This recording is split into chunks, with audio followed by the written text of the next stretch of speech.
Good morning. This is the Cowboy State Daily Morning Show with Jake. The new way Wyoming wakes up.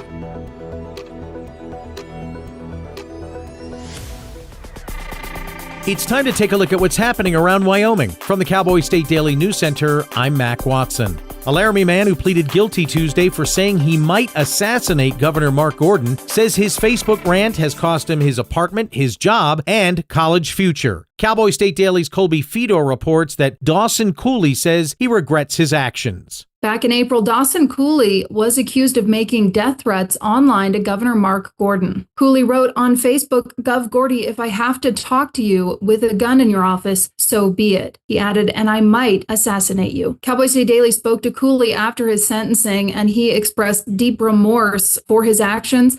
Cooley was sentenced on Tuesday in Albany County Circuit Court after pleading guilty last week to a reduced misdemeanor charge of sending a death threat electronically.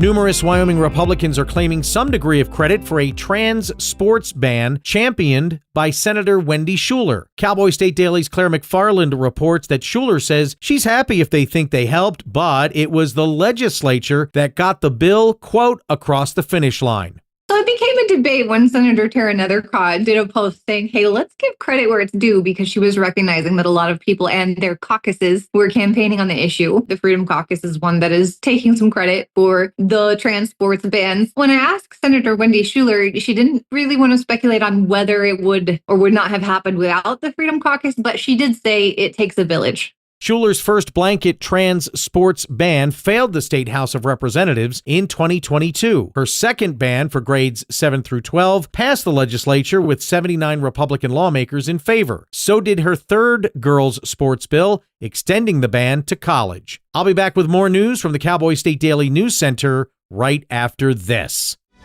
My name is Tom Kelly, and I'm running for the Republican nomination for Superintendent of Public Instruction. An important duty of the superintendent is to make decisions on the State Land and Investment Board. Wyoming has serious challenges and big choices to make around energy and economic development. As a member of the board, if I know something, you'll know something. With full transparency, Wyoming can take advantage of the economic opportunities without letting mega corporations take advantage of us. I'm Tom Kelly, and I approve this message. Paid for by the committee to elect Tom Kelly.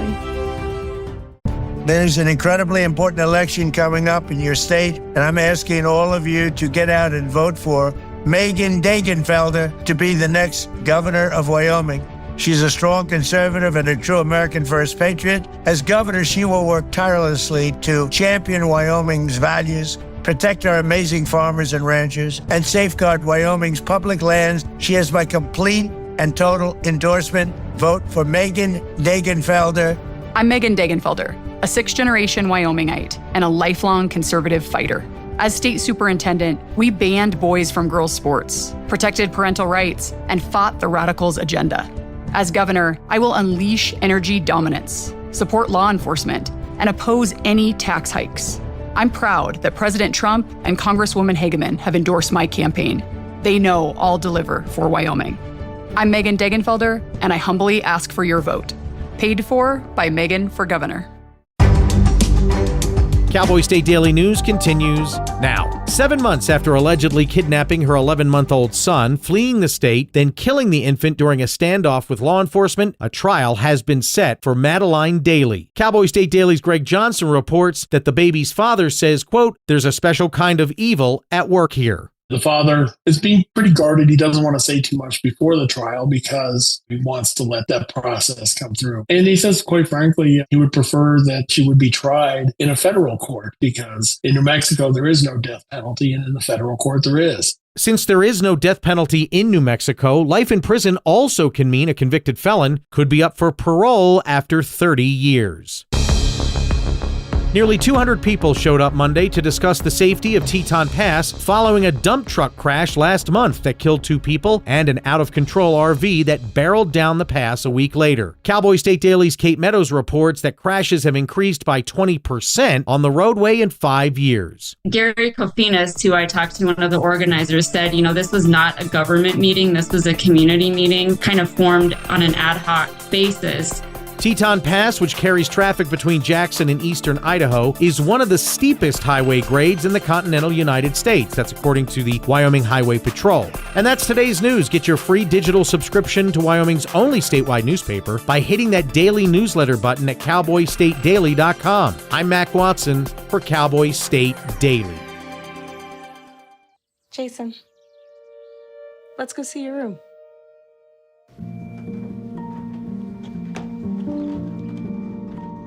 What do you think? We kept it a little spare, so you can decorate it how you like.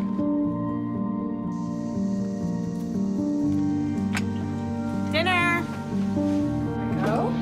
Excellent. Soccer is fun. Yeah, I saw you guys out there. We're the family. Help out.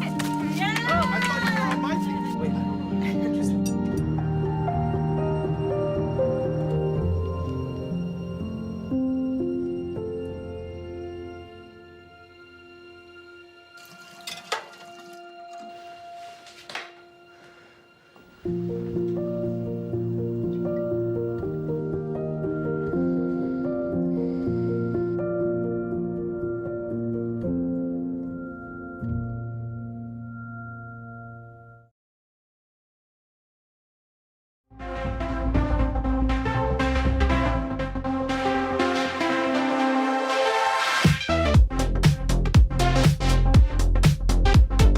Well, hello there. It's Wednesday, Cowboy State Daily Show. And a jam-packed lineup for you here midweek. Craig DeRoche is on. Craig is with the Family Policy Alliance, and one of the issues important to his outfit is fairness in women's sports. And the people ignoring or twisting Title IX. We're going to talk about Sophie Cunningham. She does more than protect Caitlin Clark for the Indiana Fever. She's also made a statement to an ESPN reporter that is the rage right now. Sophie the Pointer. And pointing out that transgender athletes should not be playing in the WNBA. Is that common sense or is that shocking? Representative Chip Neiman, Speaker of the House, he's going to talk about his latest letter to the editor, Cowboy State Daily. He and Ogden Driscoll going at it pretty good for Senate District 1. Luke Reiner is here, former YDOT director, announcing his campaign to run down ticket for Senate District, I want to say 8, or House District 8, rather. Megan Degenfelder, she'll be on to discuss all things education. We won't mention her run for governor. She's going to talk as Superintendent of Public Instruction. It's a Wednesday, so that's Claire McFarland. She'll be here. She'll also hang out with us and talk to Kevin Christenson, U.S. House candidate, and a pretty good Apache helicopter pilot. Brave, courageous helicopter pilot. I wouldn't mind having a U.S. House candidate that could fly a helicopter into the White House or into a congressional meeting. There could be call for that. Eric Barlow is going to be here, give us an update on his campaign for governor, and certainly we're going to ask him what he makes of the latest polls by the lifestyle gambling outfits called Polymarket and Kalshi. What do you think of that? Senator Barlow. And also he's under attack for his voting record, which I personally don't think is fair when you cherry pick voting records. And be careful, unless you understand the full issue and why somebody may have voted for or against the bill. Let's not just cherry pick certain things. That's just doesn't give you, in context, clear, comprehensive picture. I don't like it. And I know Senator Barlow don't like it either. Janel Oberlander, she's the president of Gillette College. She's on with Travis Grubb. He's the dean of career and technical education. They have an important announcement, a $40 million announcement that they're going to make on the show, and it's super good news. for college-bound kids looking to get a lucrative job right after, 2 years at Gillette College. You can get right in there and start working for a nuclear outfit. BWXT, whatever the letters are. I used to know right off the bat when they were in the news cycle. Now something like that. I might have been close. Here's the weather forecast for today. One more day of coolish, and then the warm-up begins, according to Don Day. Day weather forecast, a little smoky in Casper, sunny. 88 the high, Riverton 90, with areas of smoke giving way to sun. Mix of smoke and sun in Evanston with highs 83. Sunny, breezy, smoky in Green River, 86 the high. Pinedale, sunny, breezy, smoke upper 70s. Alpine, 84. With all of the above, let's just give everybody sun, smoke, and I'll mention if it's going to be breezy or not. 78 in DuBois, 83 in Jackson. Thermopolis, 88 today. Widespread smoke in Cody early in the day. Sunny afternoon, 83 the high. Buffalo, smoky, sunny, 81. Sheridan, 88. Gillette, smoke, sun, 82. With a few wind gusts. Newcastle, 80 the high. Torrington, patchy smoke, mostly sunny, 82. Cheyenne's on the warm-up as well. All these temperatures a little warmer than yesterday. Ever so slightly, starting to get warmer. Cheyenne, patchy smoke, sunny, 80. Laramie, 81. Rollins, smoke, sun, 82. And by the time we get to the end of the week and the weekend, we're going to be pretty darn warm. And humidity levels dropping, and it's going to be very dry and hot. Even though I think we just had the coldest temperature ever recorded on Earth. Ever. Coldest. I can't remember where. I'll have to look it up.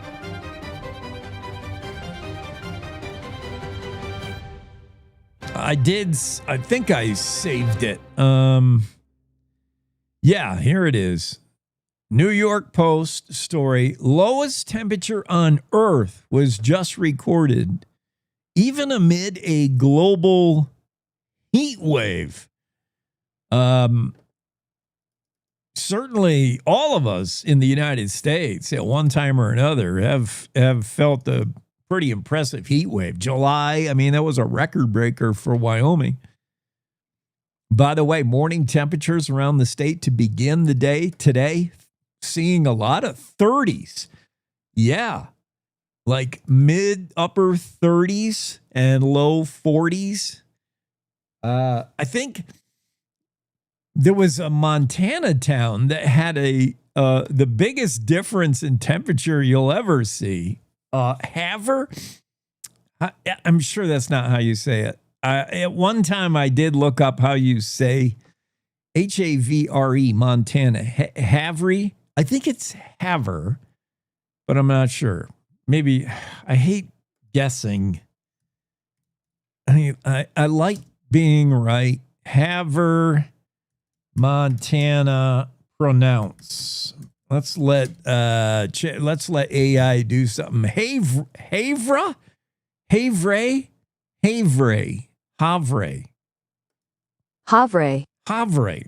thanks, Siri. Havre, Montana. Why can't they just spell it that way?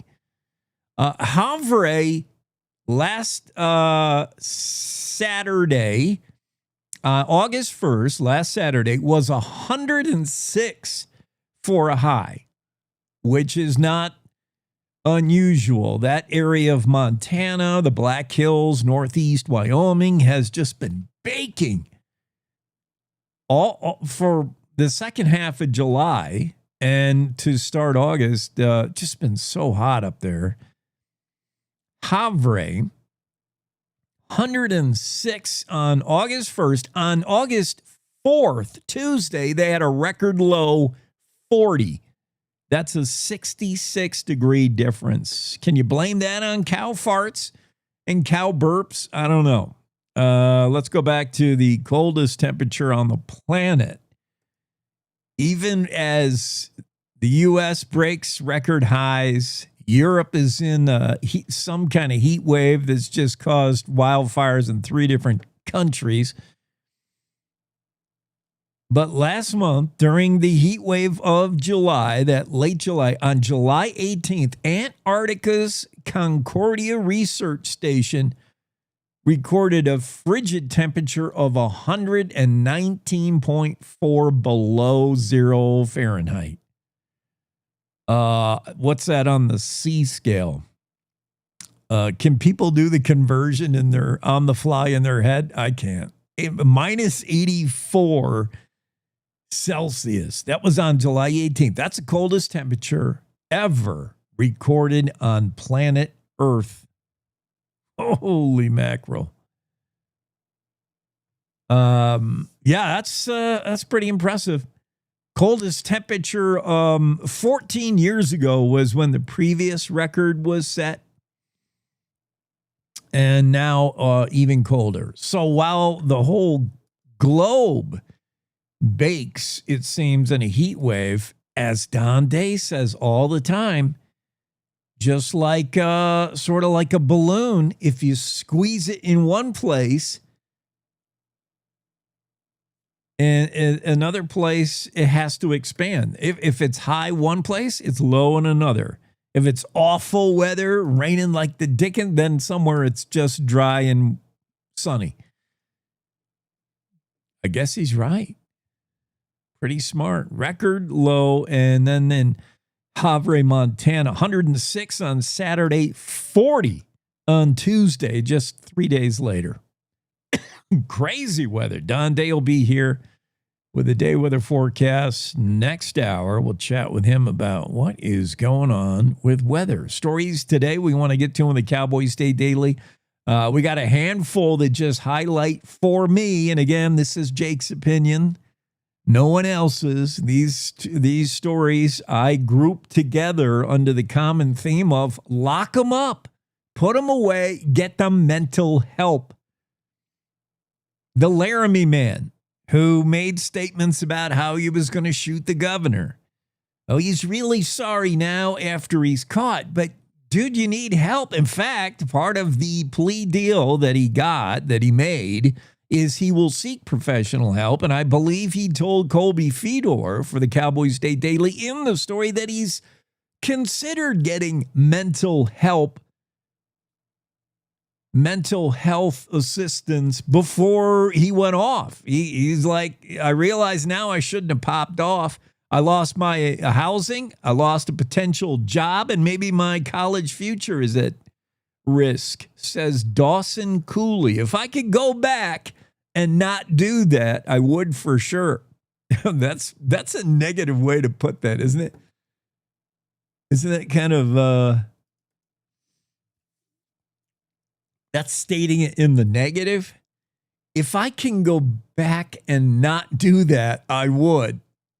I don't know. That seems negative to me. But anyway, yeah, it's a plea for help, a cry for help. He was so frustrated over some governor's policy. How do people let themselves get so worked up over politics that they want to take up arms and shoot at Charlie Kirk? They want to kill the governor. They want to fist fight the other political side. Just calm down, man. It's politics. 27-year-old Laramie man's looking at 5 days in jail, 3 years of supervised probation, during which he's going to be required to go get his head examined. Yeah. Dude, this is not the way we discourse. Well, I guess it is the way we discourse in America today. We just pop off on social. So he's not doing anything that isn't ordinary. The charge from a series of Facebook posts in May, I might assassinate you, was one of them. Well, that's all I need to hear. Yeah, he And then the story that I'm going to go ahead and link with that is Upton man denies pulling a gun, threatening to put a bullet in everyone's head. 34-year-old Upton man, Greg Johnson. He was allegedly drunk, allegedly at a Gillette hotel where he followed his ex-girlfriend. She had a new boyfriend.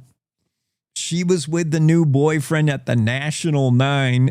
Does anything good happen at the National 9 after 10:30? I don't think so. In fact, that should be their new campaign. Nothing good happens at the National 9 after 9. This 34-year-old lunatic, my words, not Greg Johnson's, followed his ex to the hotel because she was shacked up with the new boyfriend who lives at the National 9. That shows you how bad the old boyfriend must have been. He's running around allegedly last Saturday with a handgun. He's got a revolver, threatening to put a bullet in everybody's head. I'll shoot everybody. Now, he says he didn't say that at all. The affidavit says a guy named Dakota, I just DJ'd a wedding for a groom named Dakota. Couldn't have been him because on Saturday it was his wedding. He was not running around the National 9 parking lot with a handgun. Threatening to put a bullet in everybody's head. He says, now, he was also allegedly under the influence. He said he don't remember any of that. He said, yeah, I had a firearm. It was in my pants, tucked in my pants. Kids, if you ever at any point find yourself at a National 9 parking lot with a handgun tucked into your pants, you might want to rethink your life choices. That's just, it's just no. And he's in dad's car. I'll say borrowed, but I wonder how much dad knew about it. A gray Ford Edge with no rear plates. 2 children in the back seat, so we shouldn't even make fun of this story. And he's waving a gun around, saying he's going to put a bullet in everybody's head. Well, this is not good behavior. Whether he said he was going to put a bullet in everyone's head, whatever he said, whatever he did, he's stalking his ex with kids in the car with a firearm. Next, it's somebody's dead. So things don't happen just out of the blue. This guy's going to be in the news, presumably, allegedly, I say, in a year or two for similar behavior in somebody. Then instead of waving the gun, he's shooting the gun. Let's take care of it now. Let's stay in Gillette, which has way more crime than I'm comfortable with. I don't know how Jen Coker can live there. Gillette man accused of threatening to kill woman when she wouldn't submit. Oh, boy. A Gillette man reportedly grew angry over the weekend. What was in the air other than wildfire smoke over the weekend in Gillette? His girlfriend wouldn't submit to him. Oh, this is classic misogynistic male behavior. Submit, or I'll get the kitchen knife. He allegedly threatened to kill her and the kids and all of your extended family and everyone in Campbell County. Well, I didn't say that, but while you're making threats, don't leave anyone out. He could get up to 10 years in prison. And yeah, dude, waving around weapons at women, insisting they submit, is as good as doing the deed. Stabbing, shooting. It's as if the stabbing and shooting happened, in my opinion. If you're waving the gun and making threats, you're waving a knife and making threats, that's as if you use those tools. Because if you're not punished properly in a year or two, you will be using those. just my 2 cents. More stories in the Cowboy State Daily we'll get to after this break. A good life begins with a good company. Powder River Energy Corporation, or Precorp, a consumer-owned electric cooperative in Northeast Wyoming, has careers in accounting, member service, and engineering. Precorp is always striving for A-plus service, great rates, and being a trusted energy partner. Their work environment is driven by knowing your role, living your values, and making your career plan. If you are looking to be part of an industry leader, then look no further. Go to precorp.coop/employment opportunities and apply today. This is the Cowboy State Daily Radio Network.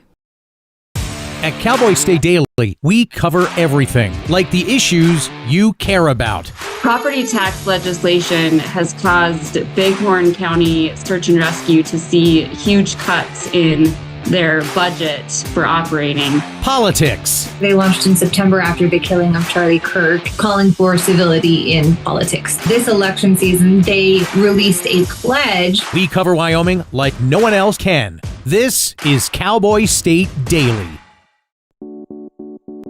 When it comes to making plans, you are the best. Those 9 months were also 273 days of planning. What about your daughter's first costume party? It was out of this world. And let's not forget those barbecues you plan in detail for your family and your more vegetarian by the day best friends. That surprise party for your parents' golden anniversary? You get the golden planning. The same way you plan each detail for those moments, start planning to protect you and your loved ones from a natural disaster. Sign up for local weather and emergency alerts. Prepare an emergency kit and make a family communications plan. Protecting your family is the best plan you can make. When the uniform comes off, the battle doesn't always end. Too many of our veterans are fighting silent wars with trauma, with loss, with hopelessness. Downrange Warriors stands in that gap, offering peer support, purpose, and a brotherhood that saves lives. You can help.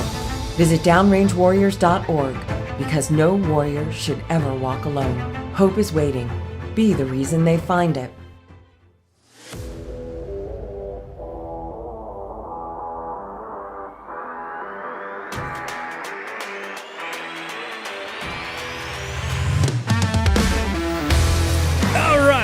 We're back at it. Well, all of us are except me, maybe. Hold on. Okay. Craig DeRoche is here, Family Policy Alliance CEO of that outfit. And we're going to talk about fairness in women's sports. We're going to talk about one of my favorite ballers, Sophie Cunningham.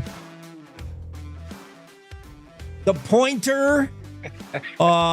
She's pretty good, and she's of course the protector of Caitlin Clark. If you follow the W in Indiana, and they had a disappointing loss the other day, 108-100.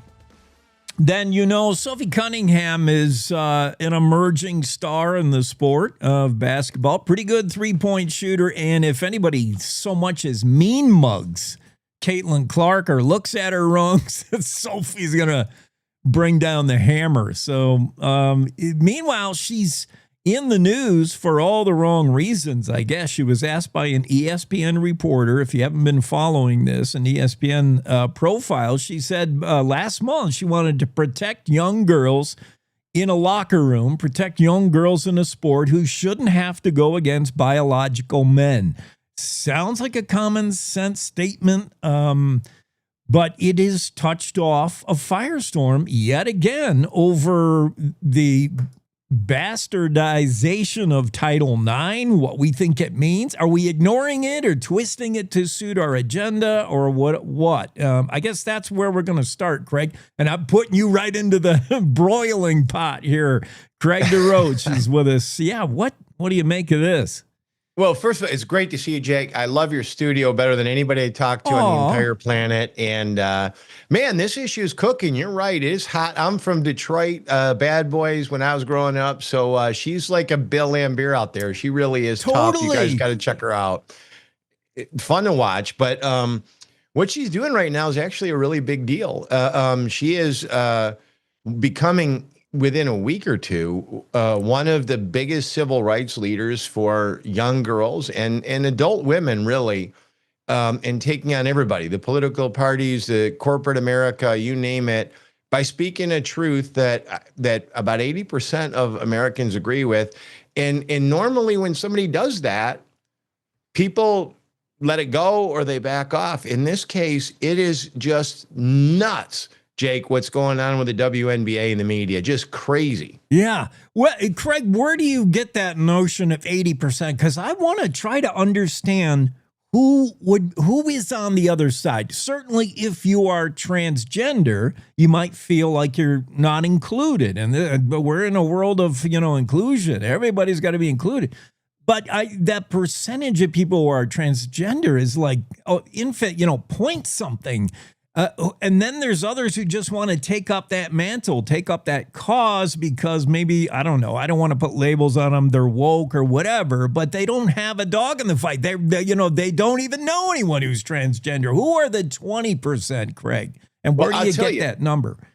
I'll tell you, first of all, 20% is generous for them. This is not popular in the Democratic Party. This is not popular with independents. The people that are making up, they're actually speaking words like this out loud, Jake. Well, it only affects some people. It only affects hundreds of people. Can you imagine like the Defense Department going, well, we only let a couple hundred people behind on the thing. Can you imagine the prison system in Wyoming if they're like, there's only a couple hundred people in there incorrectly? They literally don't care about human life. This 20%, their argument is, and they don't care about the dignity, value, and worth of another girl or woman. She's 29. Imagine spending 29 years of not 29, call it 19 years of your life dedicated to an achievement and making it into professional sports. And somebody saying a dude with mental illness is going to take your civil rights away from you and give them to himself so he can feel better about himself. That's how much we think of your life in the last 19 years that you poured into getting this job. Man, that is literally telling, and so this is, I live in Michigan, Jake. I mean, people are saying, is socialism coming? Socialism has probably been here for 20 years. What is it when you take away someone's right that they've earned and give it to somebody else other than socialism by government force? And so I think America is really fighting a multi-pronged thing that we don't understand yet. It's like it's coming out of the closet. It's announcing itself all at once, but it's probably been here for 20 or 30 years. Michigan, Minnesota, New York. It's just some states that are hard to recognize anymore as stars on the flag. I mean, but let's keep the issue here with this Title IX. This Sophie, the women. Now, where do you think we are? Family Policy Alliance, by the way, is very invested, very interested in Save Girls Sports. I'm finding on the internet, keep girls sports for girls only. I mean, it sounds like common sense. Craig, where are we? I feel like a couple years ago, we did start to address this nonsense. Like, you can't have a beard and be swimming in women's sports and winning titles. And you have on your website a medal count. Female athletes, 890 plus. Biological female athletes have lost out on a title, a spot on the podium, whatever, to transgender. And so how do you feel the report card now? Are we trending in the right direction? At least 26 states have passed laws to protect girls' sports, that leaves 24 who haven't. So thank you for the question. Family Policy Alliance started this movement in 2017. We're not we're not the only ones that did this. There's literally thousands of nonprofits and individuals that are doing it, but we're the ones that started the policy in 2017. It's only through about half of the country right now. To your point, there's a lot of work to do. We work through state organizations. So Nathan Winters in Wyoming runs Wyoming Family, and they are the leaders on this in Wyoming, and they've had to go through multiple rounds with Republican legislatures and Republican governors because they don't want to do this, Jake. It's crazy what's going on, and what I'd say the reason why is all of the companies, all of the advertisers, everybody wants this socialized version of people's civil rights. They want the boys to be able to do this, but it's harmful. It's 890 people's lives that have been devalued. And this is where I think the point is, and where people would say, well, what am I supposed to do about it now? It's common sense. It's plain, folks, this is an invitation. Christians vote less often than welfare recipients in Wyoming and everywhere else. Maybe you should think about getting in the game yourself. If Sophie Cunningham can take these elbows physically on the court, if she can take them metaphorically, there's 4 coaches in 3 days came after her and said they would rather have a guy that gets cut from the NBA take her job than a woman that's entitled under Title IX. And guess what? It's a women's league. That's what they think. It's a disdain for America. It's a disdain for women athletes. If you want to actually get in the game yourself, you don't actually have to go through what Sophie Cunningham's doing. All you got to do is show up and vote. And that's what Family Policy Alliance is really focused on right now through the election in November. Yeah, I see Craig DeRoche is our guest, by the way, CEO of Family Policy Alliance, and they commend Sophie because she stands for truth. We'll talk about what truth is as far as gender in a moment, but you mentioned the coaches in the league, WNBA, and some of those who, if they're not outright attacking Sophie, they're certainly on a different path. The Lynx head coach, Cheryl Reeves, says, quote, I come from a space of inclusion, and she was wearing a trans kids belong. See, it's this inclusion thing, this feeling that if you're leaving someone out, that's not fair. But you know, we see that happen in sports, in all walks of life. Golden State head coach said sports is about belonging. It's about inclusivity. What do you say to people who say you got to include everyone or that's not fair? What I'd say is those are the most intolerant people on the planet. These are people that are preaching intolerance and they're making it sound syrupy. Folks, if you tolerate intolerant people, you will become intolerant yourself. A boy is a boy, as a girl is a girl. You can't deny the life of 893 champions and say that you're being inclusive. No, you're not. You're actually a ghoul. You're actually intolerant of them. It's the same thing they do with religious liberty. They're saying that we've got to exclude Christianity, or they attack things like Israel or whatever, and then they say but we got to do this, whatever. Say no, you're actually the most intolerant person I could possibly be talking with you on. This is just a person with a mental illness. We're supposed to love them the same as we love everybody else, including my own kids. But you can't allow them to take away someone else's humanity. That's not tolerant. That's the opposite of it. Men and women are biologically different, and it's been that way since the beginning of time. The stats show, the science show, if you're going through puberty as a boy, as a man, you have bigger lung capacity. You have more, it's not fair. It's a case of fairness. Is this even debatable? What Sophie said. Are we in a madness world where Sophie says men shouldn't play women, and we all think, or 20% of us think, Sophie, that's outrageous? Is it? Everything's outrageous right now, what we're going through right now. But the fairness is where this would start. For people that don't want to get too deep into thinking about it, if somebody said, I identify with, your money is my money, because that's what I identify with it.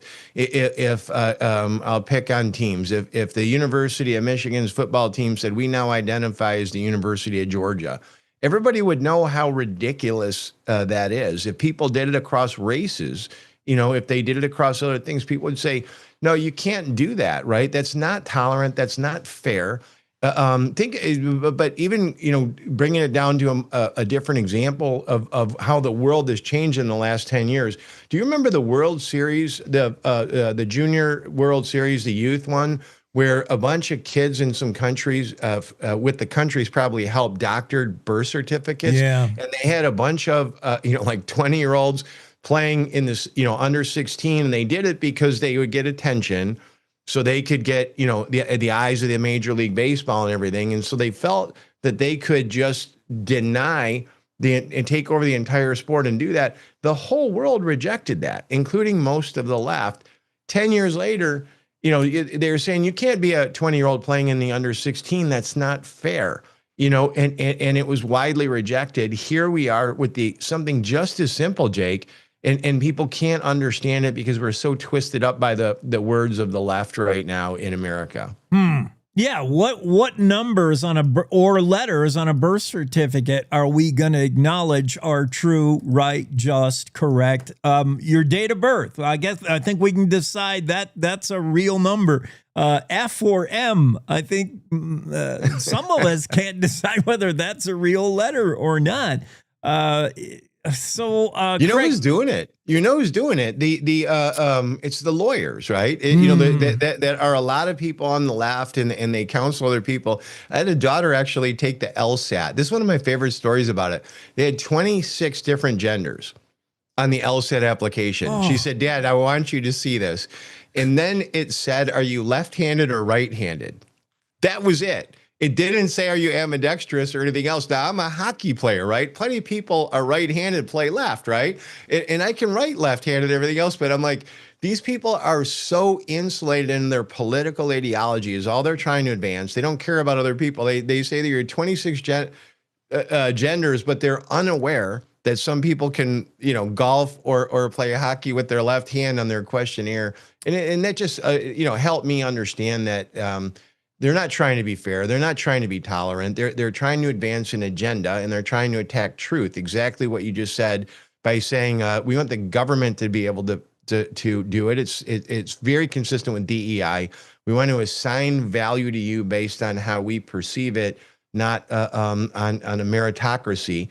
And why wouldn't they go to sports first? Because that should be the ultimate meritocracy. That's what Sophie Cunningham and Caitlin Clark are trying to do. They haven't won a championship yet. They're on their way up, and people are screwing with that.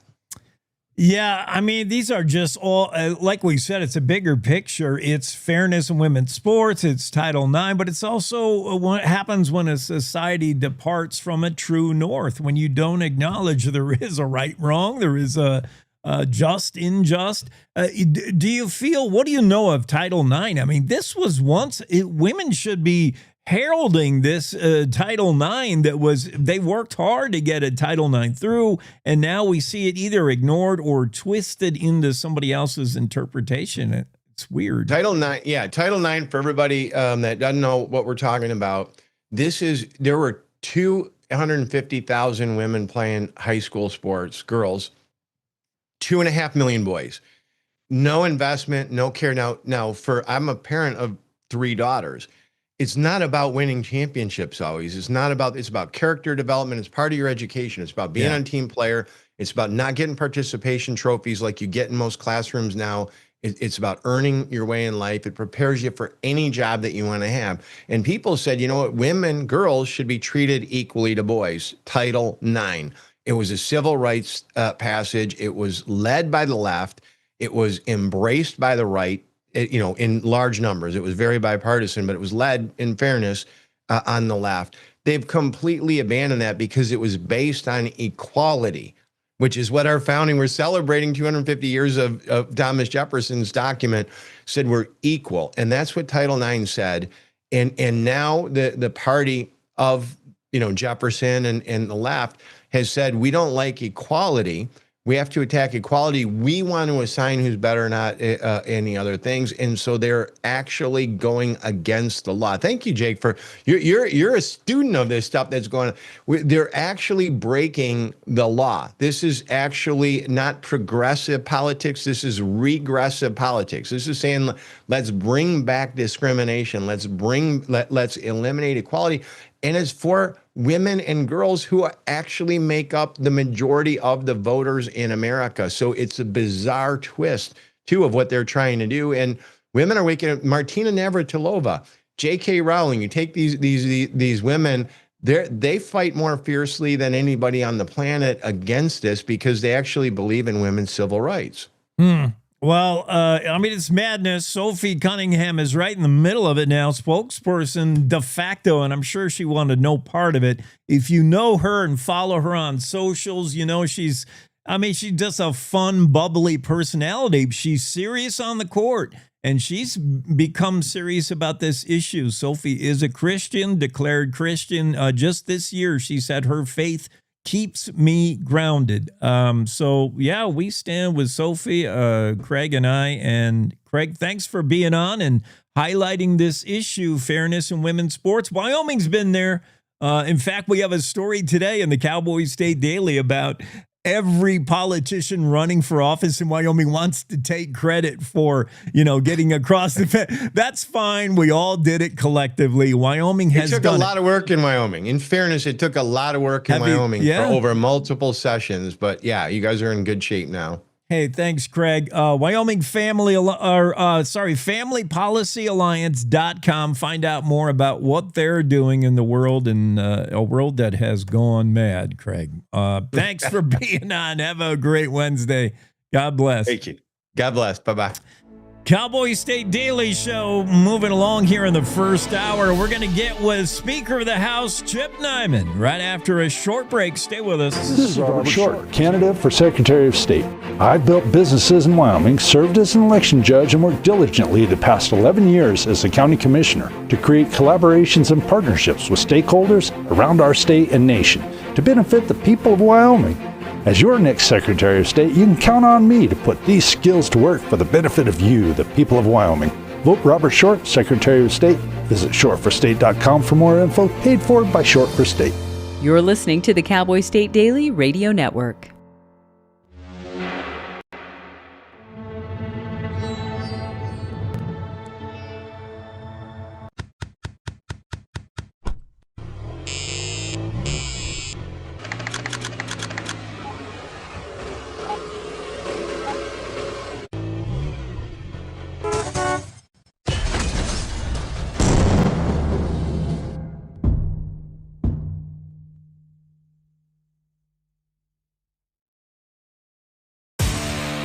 Cowboy State Daily, we cover everything, like the weather. So yeah, fire devils is what Cowboy State Daily meteorologist Don Day calls the spiral columns of fire. And the interesting people that make up the Cowboy State. Heather Wiseman lives outside of Cheyenne. She was really excited when she came home and she found a white robin, which has since been confirmed to be an albino bird. We cover Wyoming like no one else can. This is Cowboy State Daily.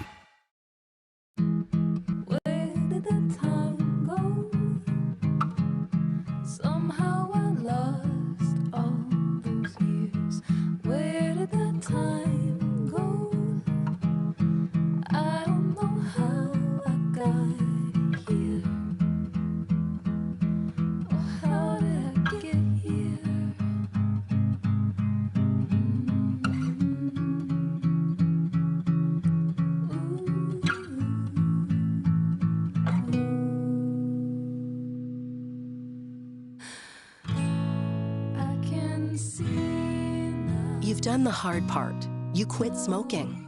Now do the easy part and get scanned for lung cancer. If you smoked, you may still be at risk, but early detection could save your life. Talk to your doctor and learn more at savedbythescan.org.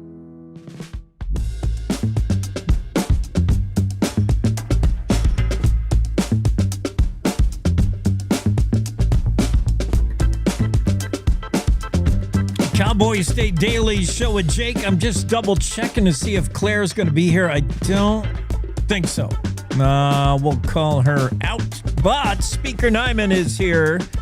Mr. Speaker, looking to parlay. You just want to change one letter from HD1 to SD1. That's all. Should be easy. No big deal. No big deal. Still wants to represent you folks in Crook County. He and Joni have made home in Crook County for many years. Although you're getting out there, you're getting out and around. I saw you at Sundance Parade. Oh yeah, okay. I had a good parade in Sundance. A lot of folks. It was a great day. Let's. I want to talk about the fires going on. I hope we got those smushed down. But first, you and Ogden. Oh man, it's getting contentious. Yeah, Senator Driscoll. He's been on the show. He wrote Cowboy State Daily guest shot and took some shots. And Representative Neiman responded with a letter of his own and. Yeah, get us updated on what that Ogden's gist was. What has the Freedom Caucus actually accomplished on behalf of the Freedom Caucus and the whole effort of the House last session? Speaker Neiman, what has the Freedom Caucus actually accomplished? Starting with the biggest tax cut in Wyoming state history, maybe. But go ahead. To say the least. But Jake, good morning and glad to be here with you. I just want to do a quick shout out to all of our firefighters and our folks up here in this part of the country. We need rain, but these folks are working their rear ends off to keep these fires as small as possible. They've got the two that are around the Devil's Tower here knocked down, and they're mopping those up, and we're hoping that no more pop up. It's dry here, but these folks are just working their rear ends off, doing a fantastic job of getting on this, and we're so thankful for their efforts and what their work they're doing here and around the state. So we're looking for rain. But getting on to Mr. Driscoll and his claims that we've been running with the brake on, I don't know that I think that I don't know how you could explain it any better than saying just look at the results. I mean, when you see a historic tax relief for people, when I go out, I rub shoulders with folks yesterday. We're having conversations. They're like, thank you. That money in my pocket means a lot to me. We needed that. We've seen exponential increases in appraised values of residential homes. And, who was taking care of it? Who was recognizing that people needed help and folks on fixed incomes? That's a huge thing. I mean, look at what else we did. We look at school choice, opportunities for parents to have different opportunities to choose how they want to educate their children, what that looks like. That had never happened up until now. You look at a lot of the different opportunities as far as reduction in taxes, is even on industry. We saw a reduction in coal taxes and severance on those to give those folks more money to be able to do business and keep people working in Wyoming. I don't know. I mean, you could go down through the list, and I went through that list the other day. I think it's an exceptionally long list of positives that people in the state of Wyoming were asking for, and we delivered. I mean, where was it before then? Where was tax reform before then? This was something we saw these exponential increases beginning in 2020. COVID started this rise in these tax levels when people coming in from all around the country buying property based on fair market value is pushing everybody's taxes up, fixed incomes and all. Why didn't it happen before then? It happened here in this tenure.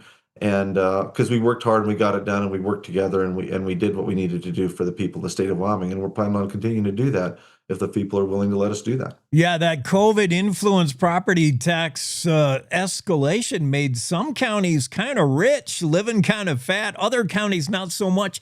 Talk about House Bill 169, the efforts by the House to put $100 million in backfill to acknowledge some counties, if we had reductions in property tax, would feel it and feel it hard. We wanted to address that. And what were the efforts last session? Well, the effort was, and I appreciate you bringing that up, Jake. I mean, that's been a lot of the contention. They're saying that we really didn't care about small communities. We really didn't care about anybody but just, hurting people by taking away money. No, when you look at what the conservatives did, and that House bill was right out of our chamber there, House Bill 169, that addressed hardship counties. We have 8 hardship counties in the state of Wyoming that don't have such a high evaluation. They are going to be affected by this. We recognize that in the House, and we made allowances for that, and we got that bill out of there within 10 days, and it went to the Senate, and it languished. It sat there with the idea that, hey, listen, we're not giving backfill. We're not going to replace these dollars that these counties are going to be losing in this effort to try to bring property taxes under control and give people relief, but still being able to provide the services that these counties needed.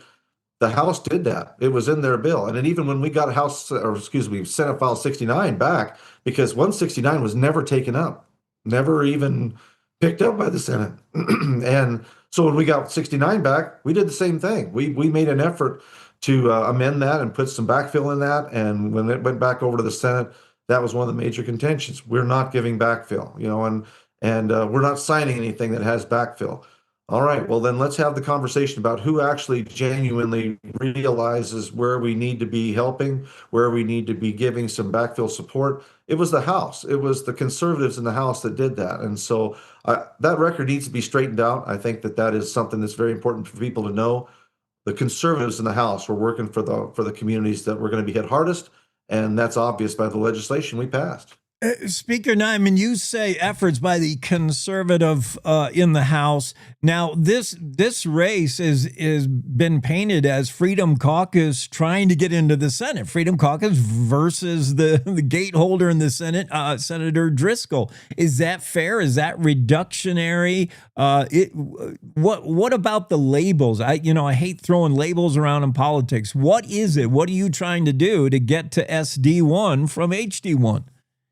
I am trying, and if the folks are willing, to take conservative values like we just talked about, recognizing the needs of the communities, over to the chamber that decided that those needs were not necessary to be seen by that chamber. I see things that we did in the House multiple times that we tried to get over to the Senate, and those things just did not move ahead. I believe that it would be positive for the people of the state of Wyoming to have an advocate for the taxpayer and the folks on their part over there in the Senate. We passed a lot of really good legislation last year and the last 2 years out of the House that did not make it across the finish line. And so that is the reason that we're wanting to try to move. And that is something that the folks are going to have to decide on. I think the opportunity to be able to go over there and to continue to support things like what we just talked about, making sure that we recognize the counties that are going to be most affected by these kind of reductions and not having been recognized by that chamber are important to the people of the state of Wyoming. And that's my plan, is to go over there and to continue to work for the people and to make sure those folks are recognized and respected, and their views and their values are supported in the Senate. Some things in the House, conservative House, did make it through and were success stories for, I guess, Freedom Caucus, strengthening gun rights, protecting women in sports. These are positive things. You want to continue to bring these to the other chamber. I absolutely do. And I mean, that's not just positive things for the Freedom Caucus. These are positive things for the state of Wyoming. I mean, these are things that people that we rub shoulders with and talk to on the streets and in the backcountry and out on the county and country roads are all saying these are what we want. Things are important to us, and we fight diligently to protect those things and to provide those things for people. So it's a win for the state. It's not necessarily a win for the Freedom Caucus. It's when the Freedom Caucus wins, the state of Wyoming wins, and that's what the message is out there, and that's what we're trying to get across. And having just a label, like you say, Jake, a label, I don't know what a label is, but you kind of need something you can hang on somebody to try to establish a line. Yeah. Conservatives. I mean, you got people like, and I use this example, don't support a certain candidate because they vote like the Freedom Caucus. Well, maybe the idea is maybe we vote like them. It's conservatives that we're talking about here, Jake, and conservative values and conservative legislation that are being supported by the grassroots. And that's where we will continue to focus our efforts, listening to the people and working to get their agenda done. Yeah, I mean, I don't like labels, but I do acknowledge words are important. You took exception with some words in Senator Driscoll's column, his guest shot. And I noted that too when he said he was happy that government has become more productive. Ouch. When I heard that, I read that, I'm like, ooh, wow. Chip? How do you want me to answer that one? It's not the government's job to do that. I mean, this is the people create the jobs. It's not the fact that we want to grow government and government needs to become more productive. I believe that people need the opportunity to be more productive. And if given that chance through reducing regulation and keeping money in their pockets, they will do that. People generate jobs, not government. Government's job is to stay out of the way and to help them be able to thrive. And that's I guess the key thing, Jake, and the delineation between he and I. He believes that the government should play a larger role in how we operate in the state. I believe the government should play a smaller role as is necessary to do what needs to be done so that the people in this state can enjoy and to grow and to thrive their way of living and get out of the way instead of trying to increase the footprint of government. My attitude is reduce the footprint of government, keep that money in your pocket, and let you invest it as you see fit, because I know you do a better job of investing that money than the government does. So, yeah, well, I mean, there's been some sparks. So, yeah, where there's smoke, there's fire. I hate to bring up fire when we do have fires, and we do have wildfire issues. Well, you know, did the Freedom Caucus abandon wildfire relief? Sorry. No. Fiction, says Speaker Neiman. I think you and Senator Driscoll just gotta, sit down at a head-to-head forum, but I don't see how that's happening, a debate. I mean, I know some efforts have been tried, but we're not there yet. We just had one in Newcastle last night. We sat down there with the GOP in Weston County. Gary DeRoche, chairman up there, put a thing together, and he and I got to sit down and visit it. We went over a lot of different issues. Oh, good. And all there, just he and I. Yeah. And so it was a very good discussion, very good debate. And I think it clearly delineated. And, I'm more of a social conservative than he is. I'm more of a smaller government than he is. He gave his dissertation on the problems that he saw that were not being addressed. I gave my ability to be able to explain where we are making positive gains and how things are working and moving ahead for Wyoming, and the facts bear it out. And so it was an opportunity. There's going to be hopefully more, and I would welcome any opportunity to be able to sit down and go over the issues with him. I'm all in. Any opportunity that's not Darvo tactics, you have to go learn about that. This guy's endorsed by Gun Owners of America, Right to Life, and on his campaign website, the simple statement, don't spend what you don't have. That sounds like sound advice. Neiman 4WY, the number 4, Neiman, the number 4WY.com to learn more. Speaker, thanks for being on. I appreciate it. Thank you, Jake. You have a great day. You too. We got to get to news. Let's do that now. It's time to take a look at what's happening around Wyoming. From the Cowboy State Daily News Center, I'm Mac Watson. A Laramie man who pleaded guilty Tuesday for saying he might assassinate Governor Mark Gordon says his Facebook rant has cost him his apartment, his job, and college future. Cowboy State Daily's Colby Fedor reports that Dawson Cooley says he regrets his actions. Back in April, Dawson Cooley was accused of making death threats online to Governor Mark Gordon. Cooley wrote on Facebook, "Gov Gordy, if I have to talk to you with a gun in your office, so be it." He added, "and I might assassinate you." Cowboy State Daily spoke to Cooley after his sentencing, and he expressed deep remorse for his actions. Cooley was sentenced on Tuesday in Albany County Circuit Court after pleading guilty last week to a reduced misdemeanor charge of sending a death threat electronically. Numerous Wyoming Republicans are claiming some degree of credit for a trans sports ban championed by Senator Wendy Schuler. Cowboy State Daily's Claire McFarland reports that Schuler says she's happy if they think they helped, but it was the legislature that got the bill, quote, across the finish line. So it became a debate when Senator Tara Nethercott did a post saying, hey, let's give credit where it's due, because she was recognizing that a lot of people and their caucuses were campaigning on the issue. The Freedom Caucus is one that is taking some credit for the trans sports bans. When I asked Senator Wendy Schuler, she didn't really want to speculate on whether it would or would not have happened without the Freedom Caucus, but she did say it takes a village. Schuler's first blanket trans sports ban failed the State House of Representatives in 2022. Her second ban for grades 7 through 12 passed the legislature with 79 Republican lawmakers in favor. So did her third girls' sports bill, extending the ban to college. I'll be back with more news from the Cowboy State Daily News Center right after this. My name is Tom Kelly, and I'm running for the Republican nomination for Superintendent of Public Instruction. An important duty of the superintendent is to make decisions on the State Land and Investment Board. Wyoming has serious challenges and big choices to make around energy and economic development. As a member of the board, if I know something, you'll know something. With full transparency, Wyoming can take advantage of the economic opportunities without letting mega corporations take advantage of us. I'm Tom Kelly, and I approve this message. Paid for by the committee to elect Tom Kelly. There's an incredibly important election coming up in your state, and I'm asking all of you to get out and vote for Megan Degenfelder to be the next governor of Wyoming. She's a strong conservative and a true American First patriot. As governor, she will work tirelessly to champion Wyoming's values, protect our amazing farmers and ranchers, and safeguard Wyoming's public lands. She has my complete and total endorsement. Vote for Megan Degenfelder. I'm Megan Degenfelder, a sixth-generation Wyomingite and a lifelong conservative fighter. As state superintendent, we banned boys from girls' sports, protected parental rights, and fought the radicals' agenda. As governor, I will unleash energy dominance, support law enforcement, and oppose any tax hikes. I'm proud that President Trump and Congresswoman Hageman have endorsed my campaign. They know I'll deliver for Wyoming. I'm Megan Degenfelder, and I humbly ask for your vote. Paid for by Megan for Governor.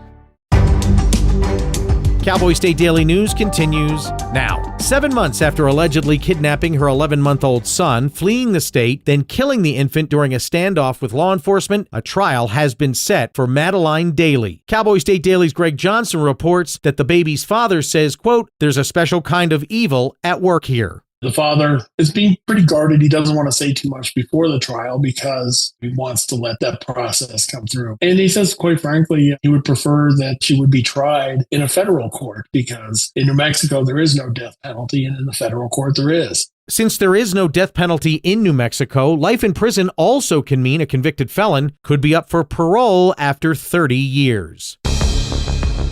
Nearly 200 people showed up Monday to discuss the safety of Teton Pass following a dump truck crash last month that killed 2 people and an out-of-control RV that barreled down the pass a week later. Cowboy State Daily's Kate Meadows reports that crashes have increased by 20% on the roadway in 5 years. Gary Kofinas, who I talked to, one of the organizers, said, this was not a government meeting. This was a community meeting, kind of formed on an ad hoc basis.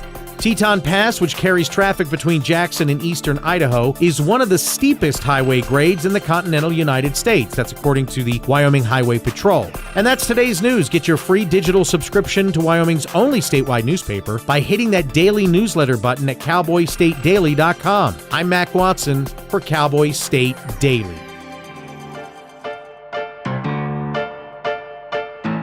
Let's get back to the Zoom room to start hour 2 here on a Wednesday edition of the Cowboy State Daily Show. Joining us is Luke Reiner. You may remember him from YDOT. He was there a while.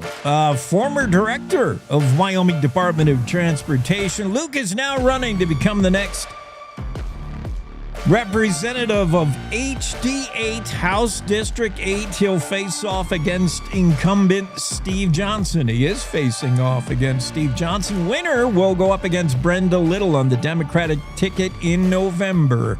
August 18th, getting here pretty quick. Little known fact, Luke was born in Africa. What? That sounds like a long way away from Wyoming. Hi, welcome to the show, Luke.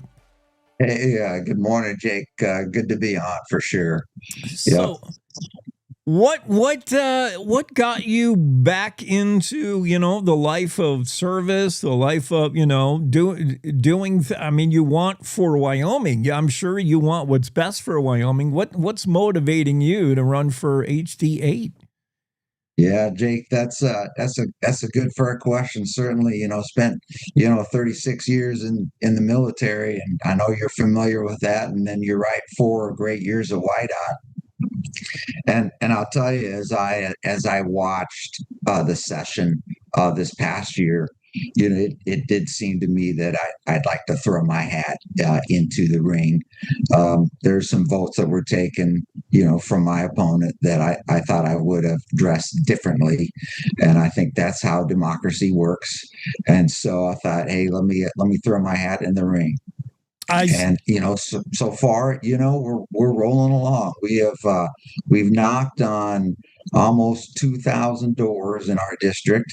In fact, a milestone that we reached our last weekend was really hitting them all that were on the list. So it's been a lot of fun.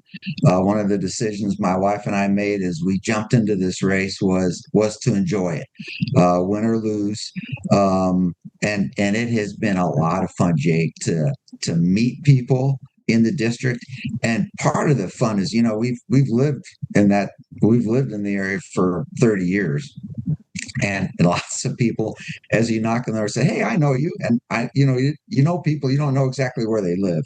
Yeah. And so it's been fun to reacquaint and to chat some. Yeah, isn't that fun? The people you see in the grocery store, you're like, "Oh, this is where you live," and I Right, see you again. That's so cool.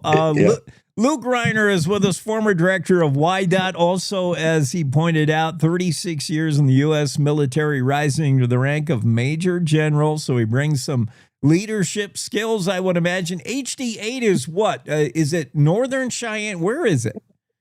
Yeah, that's a great question. Generically, you describe it as north of Del Range, west of Christenson. So Christenson Road is the eastern boundary, east of of I-25, and then south of 85, the road going to Torrington. So it's a fairly large geographic area, lots of ranchettes.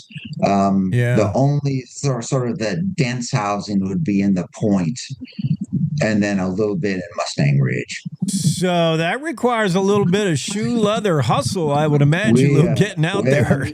We put some miles on the rig too. I'll tell you, it's when you start doing ranchettes, it's we've opted to drive, not to walk. I hear you. So you said in an interview with Wyoming Tribune Eagle, you mentioned that, and you just mentioned it here, that you had disagreement with the current direction of the Wyoming legislature. I think we all watched that budget session, and we all found things that we would grind our teeth over. Is there anything in particular that, if you were in there, you would have voted differently? You had a different approach?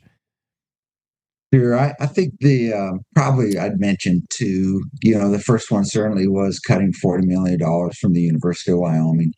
And I'll tell you, I've been in government a long time, and I understand the requirement to cut budgets. I've cut a lot in my life. I also understand and fully support and am a balanced budget guy. I certainly wish that our federal government took that approach, and I'm so happy about our Wyoming guidance that says, hey, we're going to run a balanced budget. And I think that's key. I think the thing that interested me there was you got to have a really valid reason when we start cutting budgets. And the reasons that I heard to cut it really didn't measure up to what I thought were valid reasons. So that was probably issue number one. The other one that sort of jumped out at me was the Energy Dominance Fund. Certainly, I thought that was really a good piece of legislation, and I am certainly an advocate for our legacy industries, energy, ag, tourism, because it pays the bills in the state of Wyoming. Yeah. And I do think we need to be open to innovation and development in those spaces. And that's what I thought that bill did for us. I really like the fact that there is a match requirement and a match component to that bill, because I do think it's really important that enterprises and businesses have skin in the game. But I do think that we advance this state together with government and industry looking at where we're going, because I think sometimes there's a requirement to do that. And so that was the other one that sort of said, I think I probably would have taken a different approach on that. Luke Reiner is running for House District 8. Let's talk about some of the challenges and some of the blue sky opportunities that I think you want to double down on. First, the challenges, healthcare. We are a rural state, and access to healthcare, costs of healthcare, an issue. Can you do anything about that, Luke? You know, I tell you, as you look at the challenges that are out there, they're well recognized in this healthcare space. I'm certainly an advocate for what the legislature has already started doing is started studying. Hey, how do we reduce the cost of the insurance costs? And I think that's key. And that study is ongoing, and would certainly look forward to supporting that. I do think that there are solutions out there that we can find together, working with the legislature and providers and the residents of our state. And so there's always things that I think we can explore. Certainly, extension of the WWAMI program. I mean, that program has been certainly so successful in our state. But this fact that we have healthcare, deserts in the state is concerning. Yeah, one of the items I always talk about at a door and have never had pushback is, I talk about the need for thriving communities to keep, our men and women, to keep our young men and women here in the state. And in my mind, there's 4 components to that, great jobs, a house you can afford, medical care that you can find, bringing us back to that topic, and then certainly a great education system.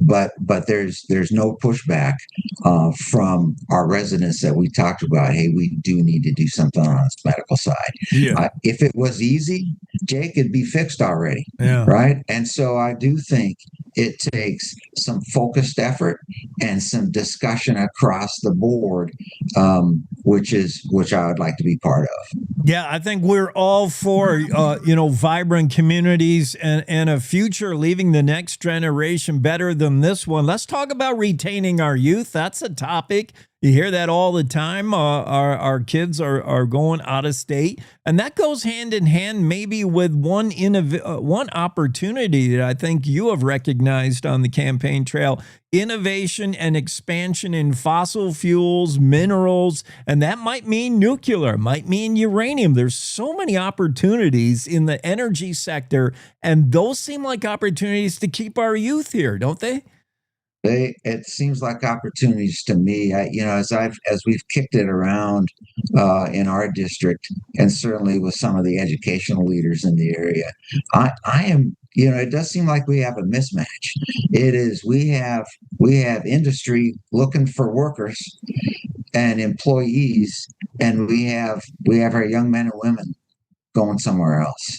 And it does seem like if we could more, better, marry up the two, and try and connect those links. And I think there's some things we can do there, just talking with some of our educators and some of the other programs. But that's one of the areas. I heard a success story the other day of a lady who told me about her son who had gone to LCCC and received an IT certificate, and then found a job in that in that area locally, and was able to take that money and buy a house. And it's that type of success story that really it just made me smile. Yeah. And was happy to hear that was going, and would like to emulate that and allow more parents to have that type of story about, hey, let me tell you, my son went to college, and he went to LCCC or any other community college around the state. And now he's got a job, in industry. And I do think there's some expansion that we can do in uranium and in that environment. Yeah, that's a great success story, and that's why we send, citizen lawmakers to Cheyenne once a year. I love that. Luke, let's talk about 2 other issues before we let you go. One is the hot topic issue of data centers. That's in your neck of the woods down there in Cheyenne. Are you a yes for sure? Are you a no? Or are you somewhere in between? I want to see them, and I want to see them done right. Sure, Jake. The comment for me is responsible growth. I'm interested in seeing these things done right. I'm interested in in our economy growing. I'm interested in protecting our environment. I'm interested in how our water is used. I'm interested in making sure there's no electrical rate increases to our payers. All of those things are in play, and all of those things are important. Let's one last thing, property tax issues. We've been talking about it, oh boy, almost every week. Property tax relief, we got to give some of that, and then we also have to worry about the revenue on the other side and the backfill, stuff like that. I think before, as we head into the next general session here, it'll be sooner than we think. Should we do more on the property tax relief, or wait and see, pause to assess? What do you want to do there? Yeah, Jake, thanks. I'm a pause to assess. We've got a decision coming on the November ballot that's going to drive a lot of discussion in terms of this proposed 50% cut. Where that goes, I think, dictates a lot of what we do. And right now, I think, it's at the 25%. Well done. The exceptions for some of our seniors, well done. I think now, though, it's time to let's take a pause, because we do. I am interested in ensuring that our local government has the money that they require to fund our emergency, our emergency systems, to make sure that our education is funded correctly, and all of those things that property tax provide. I do think that's a local issue, and I think it needs to be funded, appropriately, and that's where it comes from in our state. And we Luke, we didn't even talk about your old gig at Wyoming Department of Transportation and the underfunded department it is, in a time when our state infrastructure is sort of crumbling, our roads and bridges. A lot of issues certainly to address, and hopefully Luke Reiner or somebody in HD8 can figure it all out. Luke Reiner's running against incumbent Steve Johnson, and that should be an interesting race for HD8. Good luck, Luke. Thank you for being on. All right. Thank you, Jake. Yeah, you have a good one. You too. Cowboy State Daily Show, and we'll get Don Day in here, do a little day weather forecasting. If I can press the right buttons.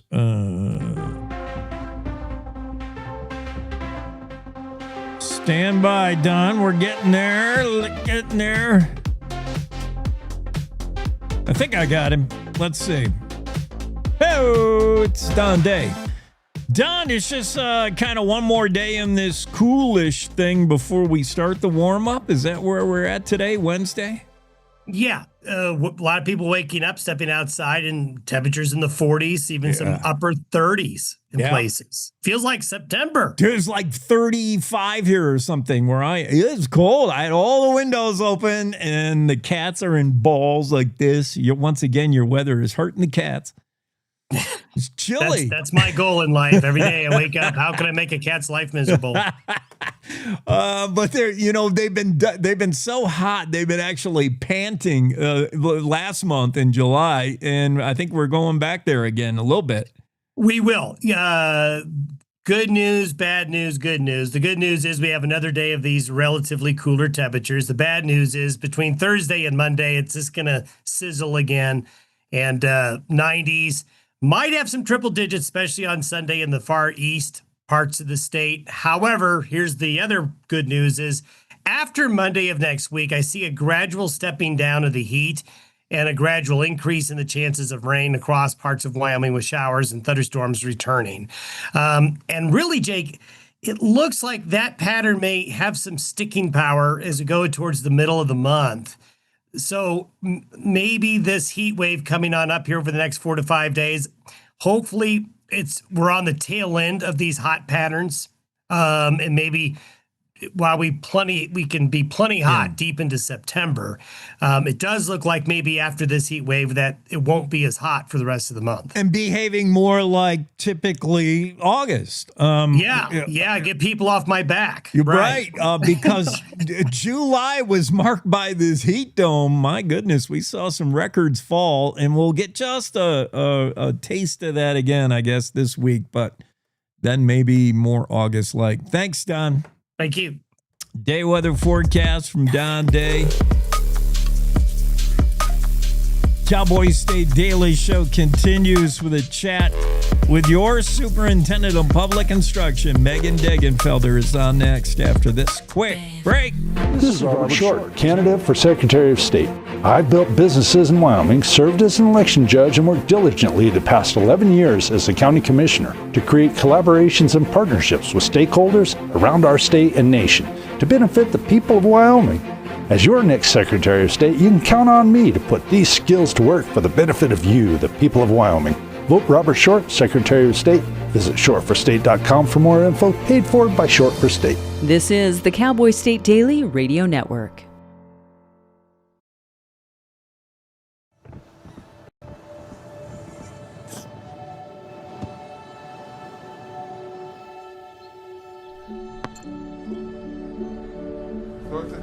I don't remember how it started.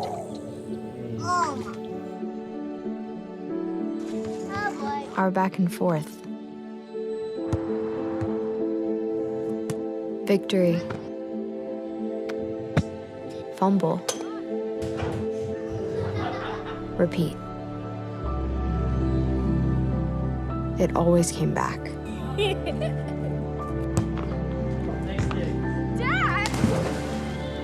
Okay, here we go, throw it! Yeah. You probably don't remember what you told me. That was perfect. But I heard every word. Nice.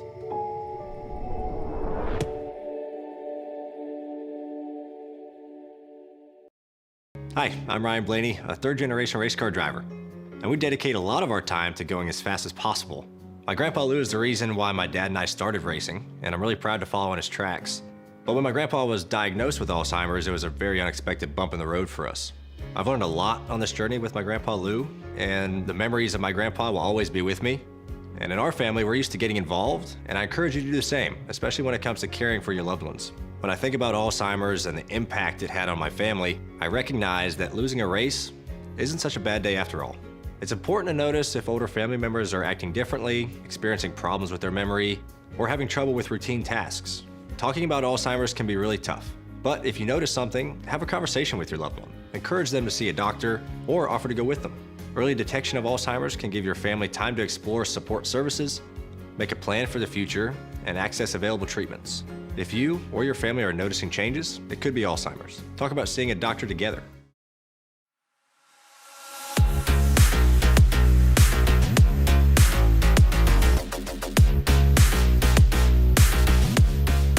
Cowboy State Daily Show with Jake and Megan Degenfelder is here, Superintendent of Public Instruction. I wish I could say your name like President Trump says it. He pronounces it like weird. I know, but it never gets old. Pretty humbling to have the president say your name. I'm sure you have it on repeat. Yeah. So we're going to talk about school stuff, though, education, starting with, let's talk about, well, of course, whenever we talk about education, we got to throw in lots of acronyms. ESA, Education Savings Account, that's the $7,000 promised per student. Where are we with that, Superintendent? And a reminder that if you were eligible and applied last year, you can roll over the tail end of that into this season, I think. What's going on? That's right. So, of course, we've had, a lot of litigation going on, and so it's a little bit difficult sometimes to keep track. But the injunction was lifted by the Supreme Court. And so what that meant is that we were able to, from the previous school year, roll over Q4 for those students that were out of public school and could be eligible. And so important for parents to check out our website. I believe that the application for this upcoming school year closes tomorrow. And we have had well over 4,500 applications that have been submitted for students across the state. And so those payments will be, or those funds will be available September 1 to be able to use in that kind of Amazon-esque space where you can use that money towards those applicable vendors. I have a photo to share of your superintendent looking like a 1990s rap star. What the heck was going on? You're fresh off Wyoming's second annual statewide educator conference at the Best Western Casper, downtown Casper. And it was a 90s theme. How'd that go? This is the second year you did. I remember the first time you did that, that was huge. Is it just getting bigger and better? And what happened there? Yes. So we just wrapped up our second annual Teacher Con. We rolled this out last year as a means to connect teachers, to have different breakout sessions, and we did so without using any additional state dollars. So it's been through sponsorships and kind of bridging different programs together that we've been able to do that. But this year we were sold out. We had 307 participants. I'm not sure if we intentionally planned for the 307 number.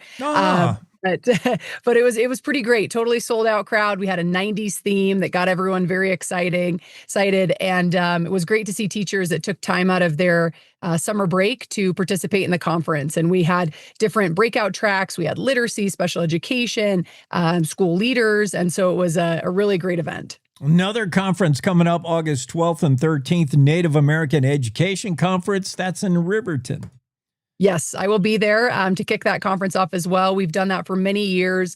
It's a great conference in partnership with our tribes as we focus on best practices for teaching, particularly our Native American students. And so that's always a great one. And so that'll be next week in Riverton.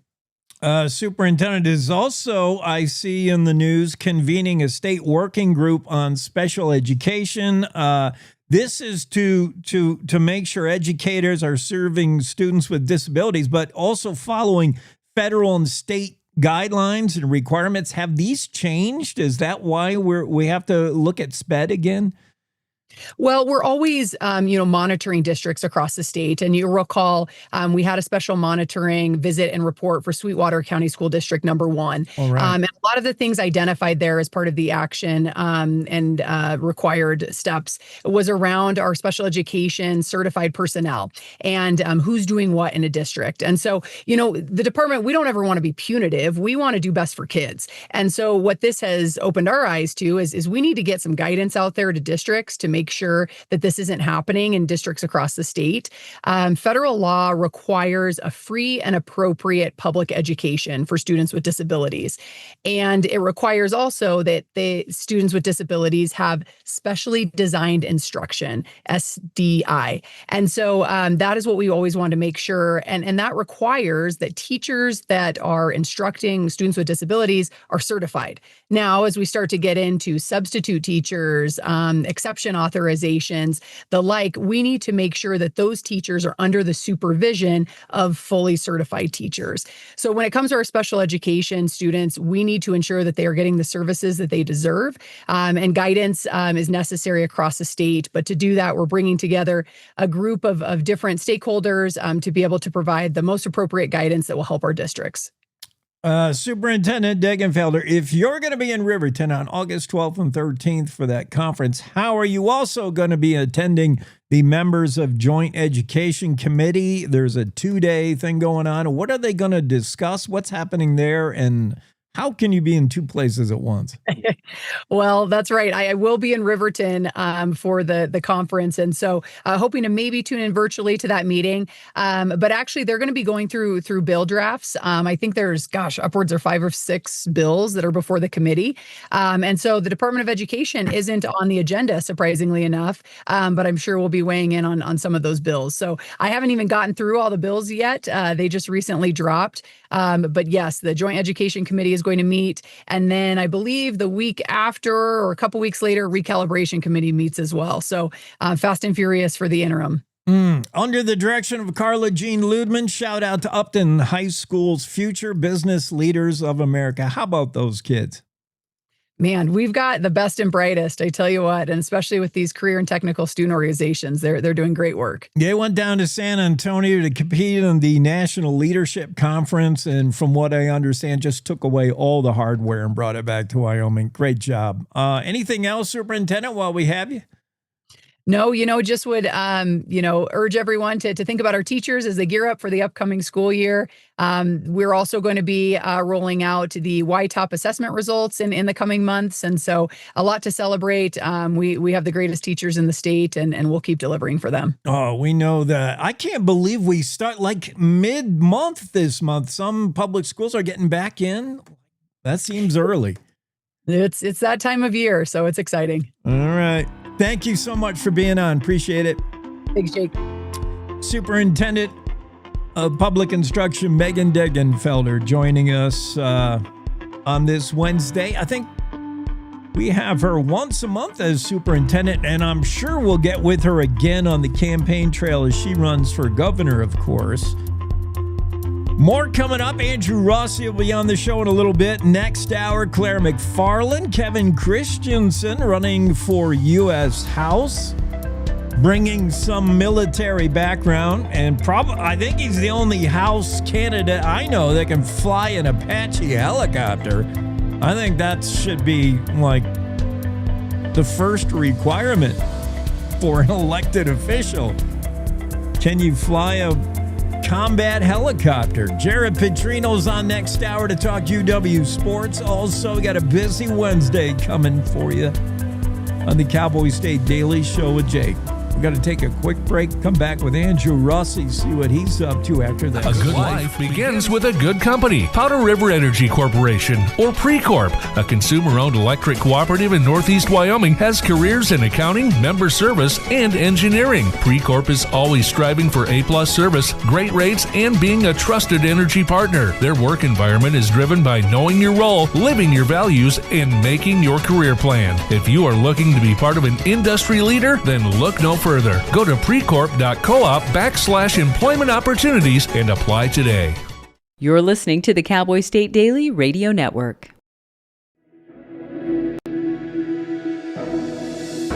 Logan Wilson here at the M Building in Casper, Wyoming. They do more than just support businesses and private events. They support nonprofits by offering reduced rates to help the community thrive. The staff here at the M Building have been incredible in helping me organize a fantastic event. They are great partners for those who want to make a positive impact on the community. Come check out the M for your next event.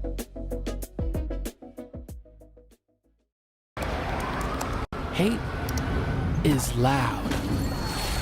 It gets clicks. It gets attention. Hate, however, is actually quite small. But love is the majority. Filling up something far more important than any feed. Love fills our hearts, our lives, our everyday, with understanding, empathy, and compassion, leaving hate to become what it truly is, a whisper.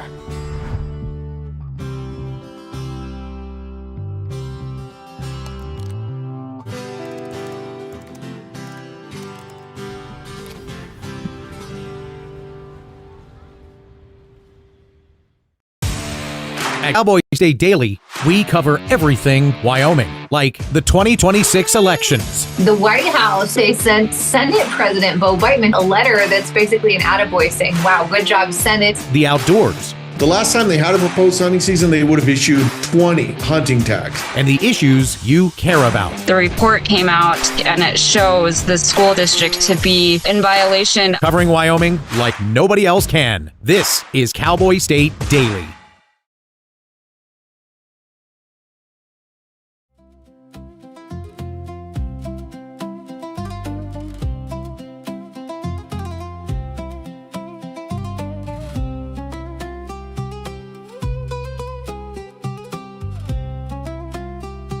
I like my India soundtrack All the rest of the music I'm tired of. I like this one, though. So far east. India, I found out, is the number one likely country where your spam email and phone call comes from. Probably because they have so many people in India. They got like jillions of people, right? But in one report I saw, we were talking about that yesterday with a guest, how to tell what's real, what's fake, how to avoid being scammed. And one of the things we discovered is, where do these scammers live? Where do they come from? The number one country where that spam email, it used to be the Nigerian prince, whatever. It's now India is the number one source. Trace that IP address straight to India. They don't eat cows, they have great music, and they spam us. That's the things I know about India. my Wyoming American redneck take on India. Can't trust anybody who doesn't eat cows, right? That's weird. We like eating cows here in Wyoming. Rossi will be on in a second. Meanwhile, I did have some Cowboy State Daily stories I wanted to comment on. I did save a few things that I came across on the computers that I thought were interesting. Flock cameras, as I'm sure Claire McFarland is excited about. I think Claire McFarland has a slight fascination with the whole flock camera controversy. Whenever we talk flock cameras, her eyes light up. Just make sure it's her eyes lighting up and not the cameras lighting up, because they're watching you. It's weird. Flock is, I don't know if it's just me and the analytics surrounding my scrolling. Does my scrolling generate all these flock camera stories? Is flock cameras really the issue? I think they are. I don't know. It's hard to tell. But I'm seeing a lot of stuff come up in my news stuff about flock cameras. And in Wyoming, the topic has come up now and then. Georgia has arrested at least 20 officials for misusing the flock surveillance database. These are the license plate readers that some communities are embracing and paying for, by the way. This is not offered free. Some communities are willingly, knowingly, and paying, forking over taxpayer money to be surveilled. And some local law enforcement, some PDs, some police departments are saying this is a very useful tool. Others worry that it's an invasion of privacy. How much is too much? We're being watched 24/7 at this point. Georgia has arrested 20 officials for misusing Flock's surveillance database. In other words, let me go check out what that camera found. Just because you have access, just because you might be a city council member or whatever. How about a Milwaukee police officer? He ran a woman he was dating 179 times, checking out where she was going. He has access to the flock camera, and he was checking on his girlfriend. Weird. A Kansas police chief ran his ex-girlfriend and her new boyfriend 160 times and eventually resigned over that dust-up. An Idaho sheriff ran his wife's car. A Pennsylvania officer pleaded guilty to stalking after tracking his estranged wife and her family. Misuse of flock camera database. Plenty of evidence that it's happening. And one of the big worries about flock cameras. And by the way, not that I'm advocating anything, I'll just say this. Only a criminal mind would dare spray their license plate with Rust-Oleum And that happens to be Rust-Oleum. If anybody was asking, Rust-Oleum 214944. It's the reflective coating Rust-Oleum. Spray your license plate with that, and the flock cameras will go nuts. They can't read your license plate if you do that. There are other home remedies, by the way, that you can apply that the internet is more than happy to let you know how you can mess with your license plate and drive the flock cameras crazy. Like they won't be able to read it. And apparently Rust-Oleum 214944 reflective coating is a good way to send those cameras into some kind of computer fit. Interesting. Yeah, but that flock camera stuff is in the news all over. Some towns using it, some towns, staunchly against it, and some right in the middle. Still haven't decided. What do you think? Is that an invasion? Is that too much? Is that a bridge too far? Certainly crimes have been solved by flock cameras. Somebody who has done something like really, really bad could be caught on camera. It could be the one piece of evidence that leads to the arrest of a real bad guy, a criminal. Or your info in a database, if accessed by the wrong person, if hacked, if someone with access to the database just wants to check on you, certainly that's weird. I don't know. And if not flock, it's, there's cameras everywhere. There's surveillance cameras all over the place. So maybe we just suck it up and acknowledge that somewhere we're on camera. Smile. You're on candid camera. Cowboy State Daily stories I still want to explore. Colby Fedor's story about a case advancing against a car dealer in Utah. He's accused of buying up cars that were considered total. The insurance company just totaled them out, that had received hail damage. Hail battered cars were purchased allegedly by a Utah car dealer. Scott Pryor, 50-year-old, owner of the Good Car Dealer. How good is he? That's a Salt Lake City car dealership. He's bound over on 15 felony counts of altering, forging, or counterfeiting a certification of title. Laramie County Circuit Court Judge Antoinette Williams found prosecutors did present enough evidence for the case to proceed. This all stems from the August 2025 hailstorm going back exactly one calendar year, that hailstorm that just pounded Cheyenne. And in the weeks and months following, like there were a knock on your door almost daily, right? From a roofing company. Oh my goodness. Some of them legit, some of them not, but you ask any resident in Cheyenne last August how many times they had to answer the door because some outfit was like, how bad, your roof's pretty bad. We were just noticing.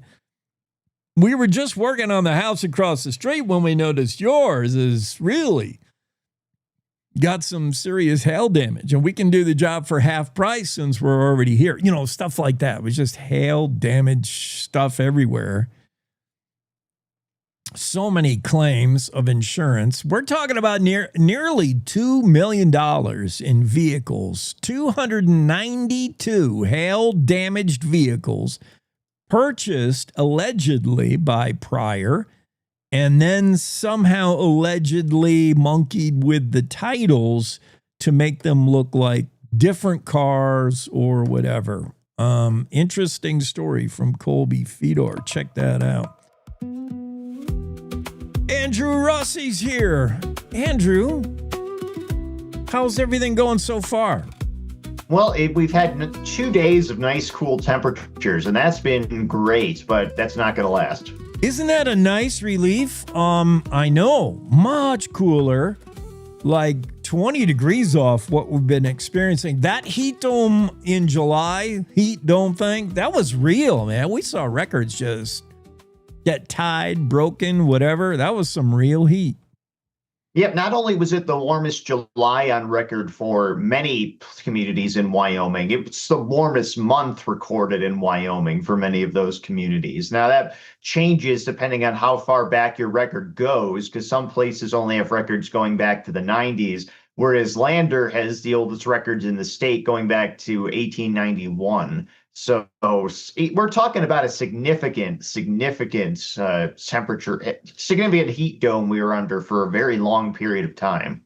And we might see another taste of that if you want to get you up to date this week. 2 days of coolish yesterday and today, and then Don Day says right back to heat for probably another week. But yeah, July felt hot. We all lived through it somehow without melting, and it was hot. And since records, you mentioned some records go back to the 90s, so does Lander, just happens to be 1890, and we saw a lot of records go. Yep, so take comfort in that. It really was that hot. It wasn't just you. It was that hot throughout the month of July. From July 4th until the end of the month, it was just unrelenting.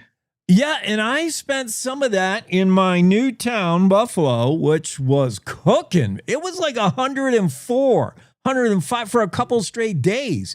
And everywhere I went, I was sort of griping, sort of complaining. And I'm like, because I wanted to get a gauge whether this was normal. I'm like, oh, that's a hot day we're having. And now I can feel justified. Yeah, it was a hot days.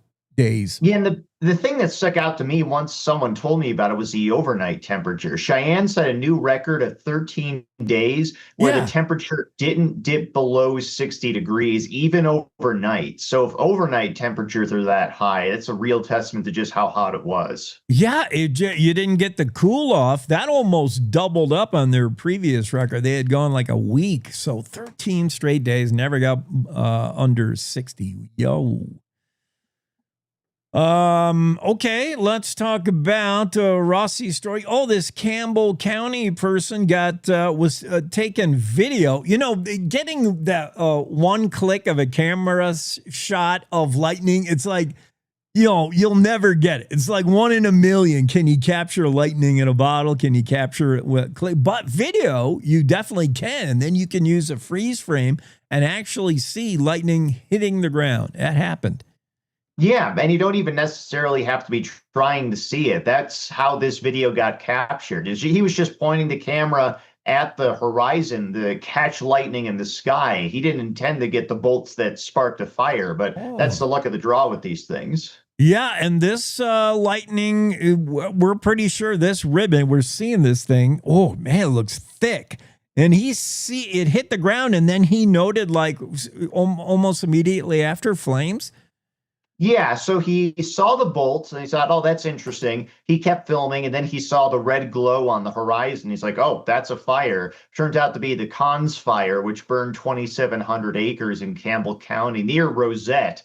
And so his wife called that in to the Campbell County Fire Department. And as far as he knows, that was the first call about that fire. They weren't aware of it until they called that in. So that helped with a prompt and timely response. And I'm sure help with firefighters who they always want to know, you know, is it a natural cause? Was it human cause? I mean, there's the evidence. Scott Artis had it. He had the whole video, the whole shot, man. Bam.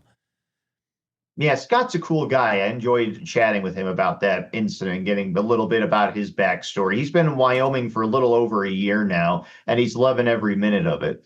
Wow. Speaking of fires, we've seen fires sort of create their own weather. We talked to Don Day about those things happening, fire tornadoes, fire devils, all these kinds of things.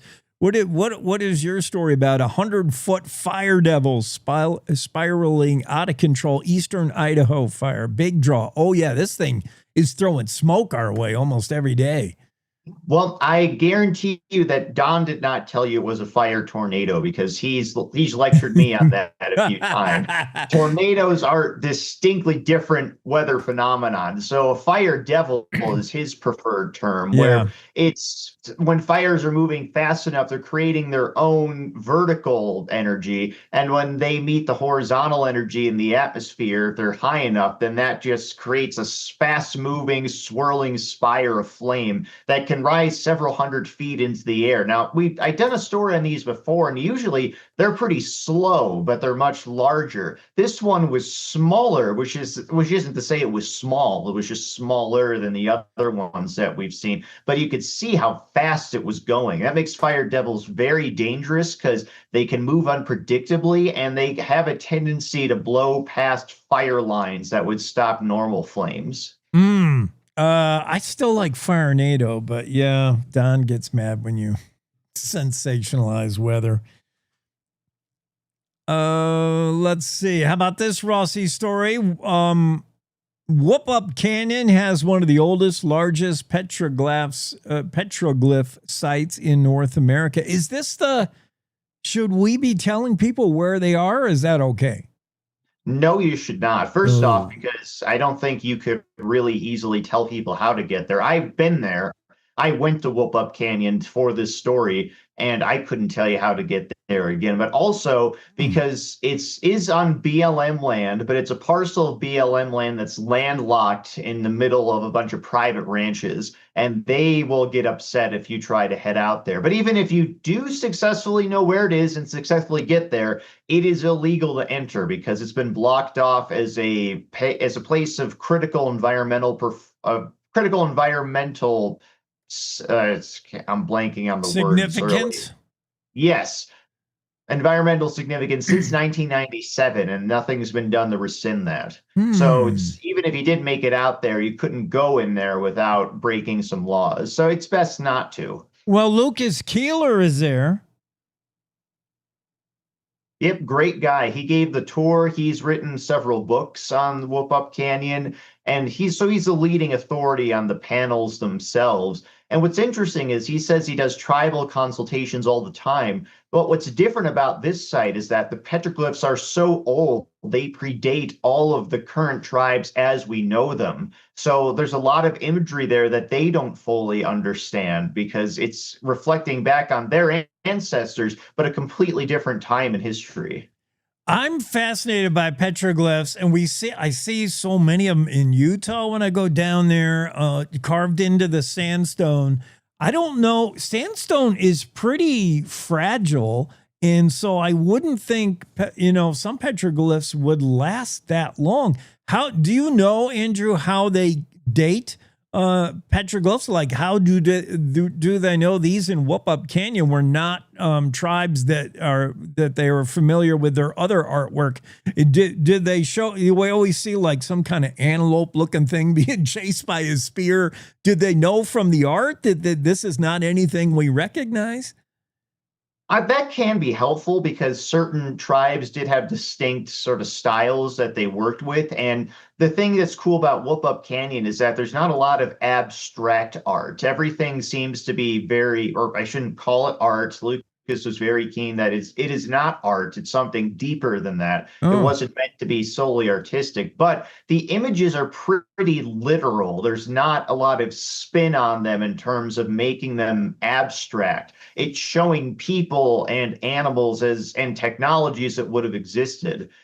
Now, in terms of some of the panels of Whoop Up Canyon, they have this patina of iron oxide and manganese that cover them, and you can use that to do carbon dating. So if you take a sample of that patina and run that through tests, that's how they got the ages of between 3,000 and up to 10,500 years for potential ages for these petroglyphs. And so obviously if you date the patina over the petroglyph, and that's, let's say, around 8,000 years, then the petroglyph is covering, it's older than the patina. So that's one way, but there are other methods that you can use.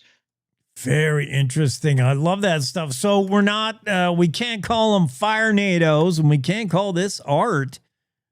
because it's more than art. I mean, this is the way they, told stories. This is the way they portrayed their life without written word. This is, yeah, I see. Well, we can get hung up on the technical terms. Jake, you can call these things whatever you want. It's just when you get the experts in the mix that we start to have to get specific about what we're saying. Yeah, yeah. And the petroglyphs, they definitely do have artistic qualities, like there's craftsmanship to them. But, when we think of art, we think of paintings and other things in that sense. And Lucas was very keen that petroglyphs, especially these petroglyphs, are not meant to be artistic in that sense. They're spiritual, and they're telling actual historical accounts in their own ways what the lives of these early nomadic tribes were like, which is another reason why that canyon and its panels are so exceptional. Yeah. Okay, I can see that. Not abstract works of art at all. Just very realistic about what these peoples were living in those times. This is in the area of Newcastle, Wyoming. We can't tell you any more than that. We won't tell you any further because you really can't see these. Okay, Andrew, thanks a lot for this info, these stories. Appreciate it. Happy to provide. Have a great Wednesday. You too, Jake.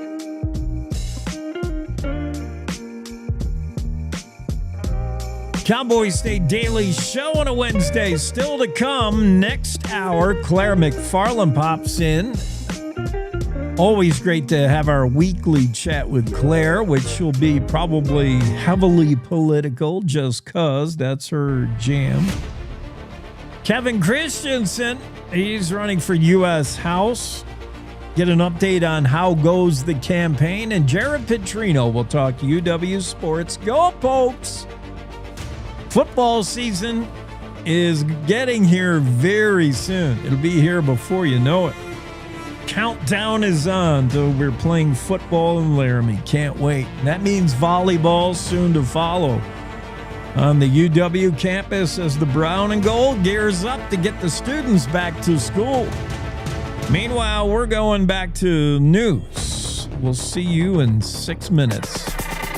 It's time to take a look at what's happening around Wyoming. From the Cowboy State Daily News Center, I'm Mac Watson. A Laramie man who pleaded guilty Tuesday for saying he might assassinate Governor Mark Gordon says his Facebook rant has cost him his apartment, his job, and college future. Cowboy State Daily's Colby Fedor reports that Dawson Cooley says he regrets his actions. Back in April, Dawson Cooley was accused of making death threats online to Governor Mark Gordon. Cooley wrote on Facebook, "Gov Gordy, if I have to talk to you with a gun in your office, so be it." He added, "and I might assassinate you." Cowboy State Daily spoke to Cooley after his sentencing, and he expressed deep remorse for his actions. Cooley was sentenced on Tuesday in Albany County Circuit Court after pleading guilty last week to a reduced misdemeanor charge of sending a death threat electronically. Numerous Wyoming Republicans are claiming some degree of credit for a trans sports ban championed by Senator Wendy Schuler. Cowboy State Daily's Claire McFarland reports that Schuler says she's happy if they think they helped, but it was the legislature that got the bill, quote, across the finish line. So it became a debate when Senator Tara Nethercott did a post saying, hey, let's give credit where it's due, because she was recognizing that a lot of people and their caucuses were campaigning on the issue. The Freedom Caucus is one that is taking some credit for the trans sports bans. When I asked Senator Wendy Schuler, she didn't really want to speculate on whether it would or would not have happened without the Freedom Caucus, but she did say it takes a village. Schuler's first blanket trans sports ban failed the State House of Representatives in 2022. Her second ban for grades 7 through 12 passed the legislature with 79 Republican lawmakers in favor. So did her third girls' sports bill, extending the ban to college. I'll be back with more news from the Cowboy State Daily News Center right after this.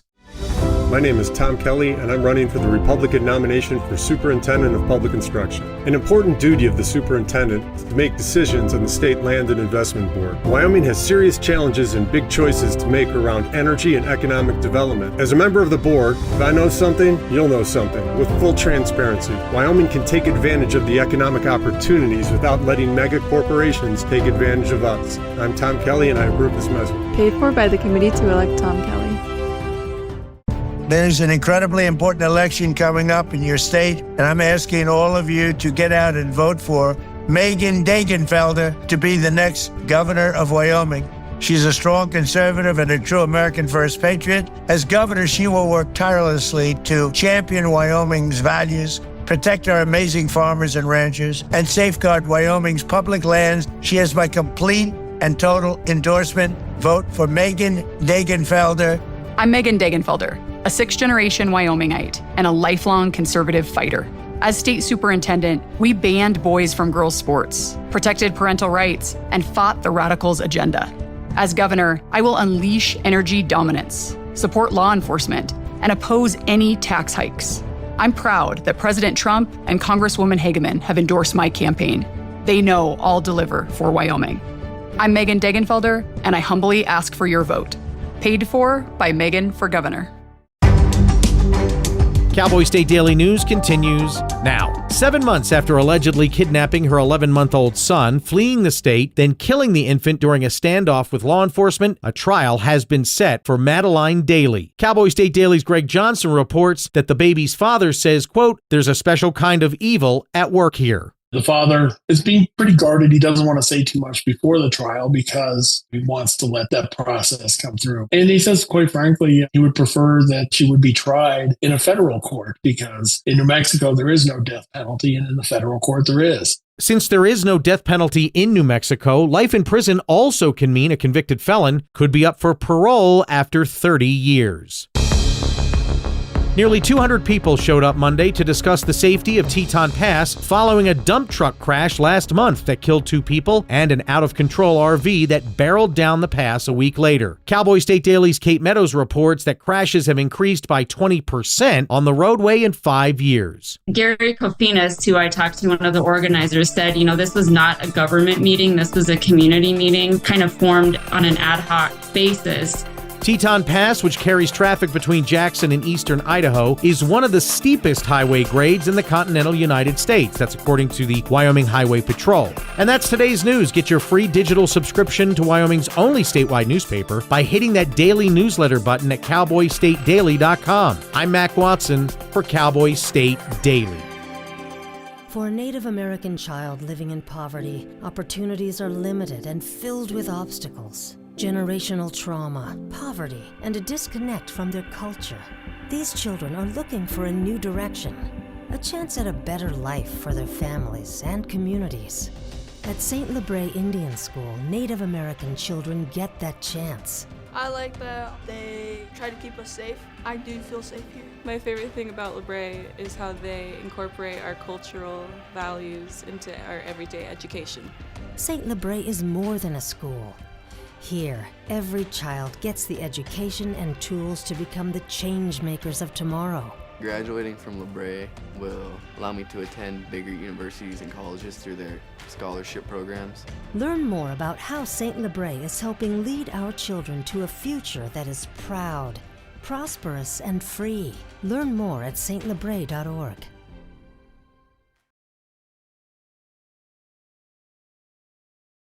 1, 2, 3, go!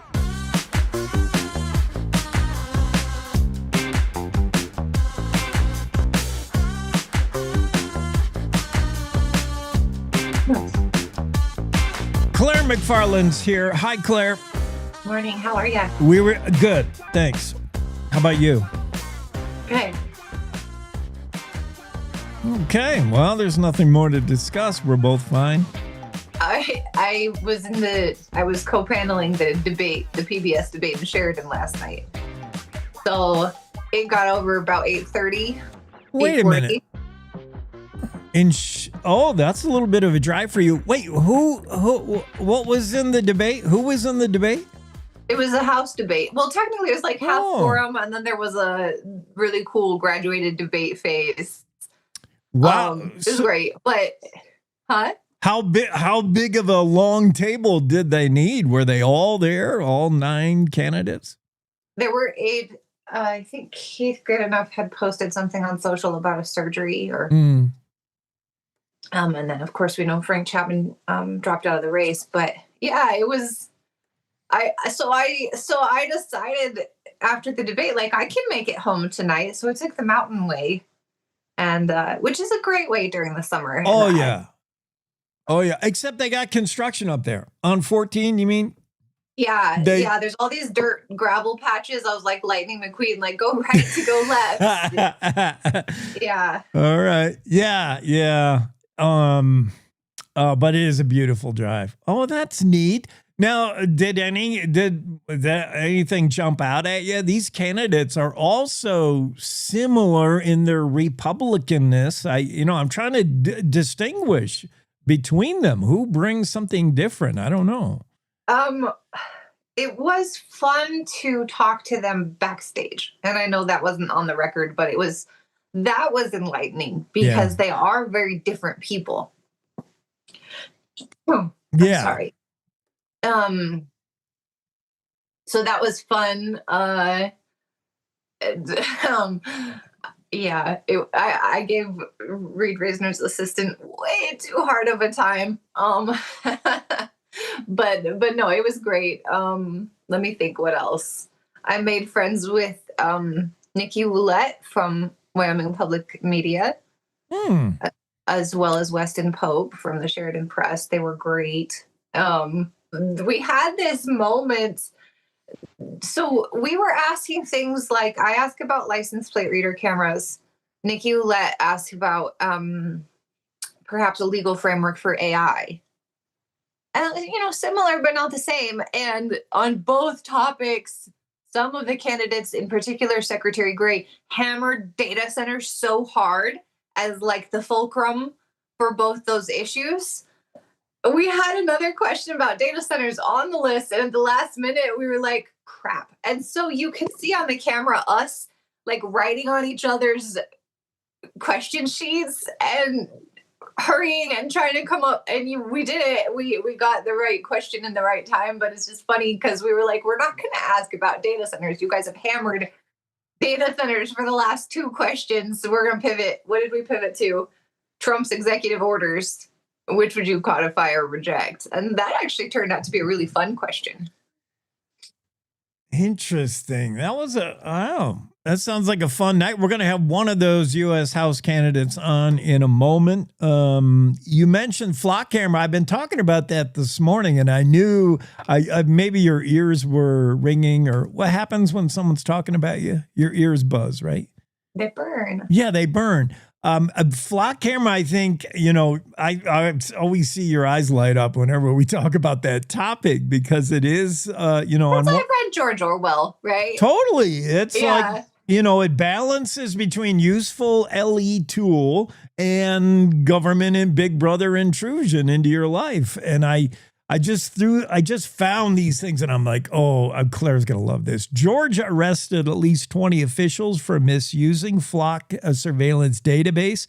Milwaukee police officer ran a woman he was dating 179 times on the flock. Kansas police chief ran his ex-girlfriend and the new boyfriend 160 times and then resigned. And an Idaho sheriff ran his wife's car. Pennsylvania officer pleaded guilty to stalking and tracking his estranged wife and family. Misuses of the flock database. This is what we fear. It would be such a slippery slope too, right? Like, it could be like with me, I could see it being like, I'm going to make sure my husband actually went to the grocery store to get cat food because that's what we discussed. And I'm going to check, it would be such a slippery slope. Like, I'd be so tempted to be like, I'm just going to make sure he's actually getting cat food because they're howling. The cats are howling here. And I could see, like, I don't think cops or even these cops are some devious monsters. I think it's just this power. It's tempting. Yeah. Oh. And it would tempt anyone and potentially corrupt anyone. Hopefully not anyone, but that's there. Yeah. Okay, let's who has not taken credit for the ban on transgender sports participation? We were talking about this earlier with someone talking about Sophie Cunningham has now become the face of transgender, fairness in women's sports. But who's the face of transgender in Wyoming? It could be Schuler, it could be anybody when you listen to the campaign rhetoric. In Wyoming, if you have followed the issues, Senator Wendy Schuler is the face of the fairness in women's sports movement. All right. She sponsored those bills each time. I know that Representative Martha Lawley had one as well. Schuler said that they talked. She spoke. She gave a nod to Lawley for trying to extend the ban to college. Schuler's ultimately got across the finish line. This one was an interesting story because it's not black and white. It's not like the people taking credit for this did nothing. But they do have varying degrees of involvement. I think that Superintendent Degenfelder was a proponent of fairness in women's sports vocally all along. I mean, really for a long time. I don't recall exactly when she started, but it's hard for me to recall a time when she was not outspoken about that issue. Yeah, rugby coach at UW, women's rugby coach at UW. So it's baked into her for sure. Yeah, and then they want, like, some people in this story wanted to slam. It's again, people in the comments are like, "Oh, this rag keeps writing about Barlow. They must want Barlow." I don't want anyone. It's just like Barlow keeps getting attacked, so I keep having to give him a chance to discuss his record, and it's just a pendulum. If this guy is getting attacked all the time, then the press is going to come in and fact check. And it's just, people don't realize that every action has a reaction. So here I have to come. No, and I appreciate your coverage on the Barlow thing because I think it's, it's not fair to cherry pick voting records. There could be lots of reasons you vote against or for a bill. And a lot of times you see lawmakers say this thing was half baked. It wasn't ready. I like the idea, but we didn't have time or the bill was not fit for prime time. Like you hear that a lot, right? Yeah. Yeah. But in this case, people are wanting to attack Barlow. And he pointed out to me, like, that resurrection vote. So it was redistricting. Yeah. So they were trying to redraw our legislative district lines. And that was a gargantuan effort. They were working on at least a year and a half, and they were in conference committee, in the negotiation committees to finalize those lines. And there was a lot of bad blood too. I remember Senator Charlie Scott kind of like barking at Representative Dan Zwanitzer, and there was sparring. Senator Cale Case was very concerned about the reservation being intact because of the case law that was there at the time. So they're worried about race, they're worried about proportionality. Anyway, and they were passing a budget because it was a budget session. So they're in crunch time for both of those things. And this resurrection vote came on March 7th. The session ended March 10th. So if that came in the afternoon, which the record says it did, sometimes they record those late, but the record says it came out after 3 p.m., then they could have squeezed in a post-floor session committee meeting that night if they're really pushing it to vet it through committee. Then it would have had first reading on the 8th, second reading on the 9th, third reading on the 10th. It would not have time for conference committee if the House made any changes to it. They would have basically been saying, screw you, Senate, or it couldn't have meshed with whatever the Senate did to it, even if they had tried to ram it through the last second. And so he points out, it would have died by deadline. So I don't know. That's another Barlowism. I'm learning so much about Senator Barlow's record. I know. Just, the fact, and you'll learn even more perhaps today. Senator Barlow's going to be on the show next hour. I'm coming on for Kevin Christenson. Unfortunately, I can't be on with Senator Barlow. I have an event at 9. Okay. So please tell him I'm sorry that we can't discuss his record some more. This reporter's just back from Sheridan. We're lucky to even get her on the show. I get it.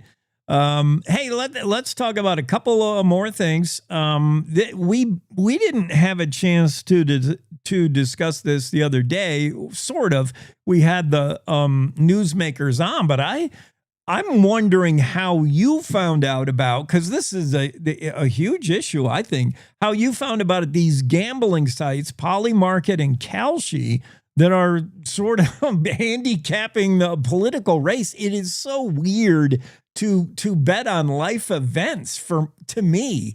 And but no wonder, we see this come to politics. Of course, are these? I'm interested. Are these polls? Are these bets money placed? Are they people who are voters in registered voters of Wyoming, or are they people from Jersey that are just putting money down on our races?